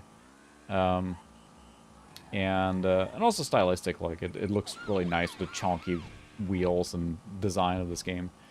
But if you were to make this computer like much better, you would probably do like you know, the processor is fine, but yeah, Voodoo 1 would be great for this one. Maybe a different video card, although this one is just fine. Definitely a different sound card and a proper storage solution. And I mean, you're already on your way to a really nice machine, although it is baby AT. So there's the challenge there. Yeah, and that's what I wonder too, is like it's more appropriate as a 486, but then you gotta find a 486 was a VLB board or whatever that had the AT. I can't remember now, but that's probably what was in there to begin with. Those fetch a pretty penny, but then the performance per pound, physical pound, is lessened even more than it is today because of the huge size of the tower. But it would be nice to have it original. Probably the best, so... yeah. And that's, the, PS2... No, I don't... Yeah, the AST probably is an AT one, too. Yeah, and... especially when you... And, well, I'm glad the game was over, because it just quit right there. But, yeah, looking at the tower, right, it is definitely configured more to be the 46, because, yeah, you have the 525, which doesn't get used much at all on this kind of class of machine. It's a CD, pretty much, at this point. But it has the markings of becoming a really good computer, but it would probably be better restored, I guess. Because it just... I mean... I don't know. It's an odd, interesting one, and I love the design, don't get me wrong. It's a gorgeous design, but it's hard to overcome the size. It's just so massive that it's hard to think of, like, kind of what to do with it, because storage alone is difficult. But otherwise, I mean, you could replace, like I mentioned, the processor probably doesn't need replacing if you were to upgrade it. Just new sound card. A Voodoo would be amazing in this one. Or even a Riva 128, which I do have, would do a good middle ground. But the Riva 128 also has some issues with image quality that I've heard, which I do have. So Riva 128 in this one would probably solve a lot of that problem with 3D. But then you get the issue with the sound card definitely to replace. And yeah, you're right. It doesn't make a lot of sense to have the parts that are in here now in this. It would just drop it in whatever generic AT case from the time, and it would be a great fit. Or, I mean, the specs are not bad or wrong or anything. It's just the tower with the specs is what kind of doesn't make sense. Because it would be nice to restore that to the golden. Because if we look at the this picture here, the glorious golden Gateway 2046 4DX266V at the top there. Kind of lose a little bit of that charm not having that. So I don't know what prompted the people that had this machine before to do the upgrade path instead of, like, we're just going to get a new computer. And instead they decided to rip out almost everything. And I'm not sure if you watch the video, I kind of cut that out. But the motherboard doesn't even sit correctly in there. It doesn't have enough holes in the case to hold it properly. So it was really not custom design, but designed with a certain motherboard in mind from Gateway. So, yeah, it's an interesting machine, and I could reminisce and play like this forever. And I know I should have asked earlier too what other people had during this time period, as far as like that goes. But feel free to share if you have it now, because I had that AST, which I still have here now. Then basically, well, that's what I wonder, because if you upgrade one part at a time, because the motherboard was upgraded to support the socket 7, right? I think that they probably just went to a computer retailer here and said, we want to, can we reuse this one? Or they bought it from, maybe a computer shop had done this full upgrade and then resold it again as an upgraded model, right? So it's possible. Either one is possible there, I think. But it's a neat machine, but honestly, I'm not sure if I can justify keeping it for the size, because I have other machines that do the same thing, much, much smaller. Like I think I can take, if I take the action camera now, or the tower cam. Let me turn the light on down here. See, there's the AST that you have seen me stream all the time on. And yeah, look at that cable mess down there. That's the retro cables. That AST does exactly the same thing as Windows 95, as DOS. But it has a AW64 in it. It's got a Voodoo 1. It's got a good quality S3 card in there, and a modern storage solution. So that covers that exact same scenario. So having this exact same machine here, which you could look at the size difference here now. Like it could belong in Goosebumps there. Because if you take the height difference there, I can fit a shuttle on top of that AST. This one runs all the way to the top and barely fits under here. It's so hilariously huge, it's hard to justify keeping it. And I think that's probably going to make me pass it on to another local enthusiast that could maybe give it the life it deserves. So, because I covered it, I've streamed with it now. and it doesn't serve much extra purpose for me except just it's cool. And I think I would be happier having a smaller gateway tower. I do have a Gateway Pension 175, the desktop model, and then that one I'm going to keep, because that one I think is really neat. But the size of this is just, it's just so ginormous. And I keep coming back to that, and I hate to just rag on the size, but it's just hard to justify it. So that is a really nice case in the tower, isn't it? I have another one of those, actually, that's very yellow, and I thought about painting it more than retrobrighting it.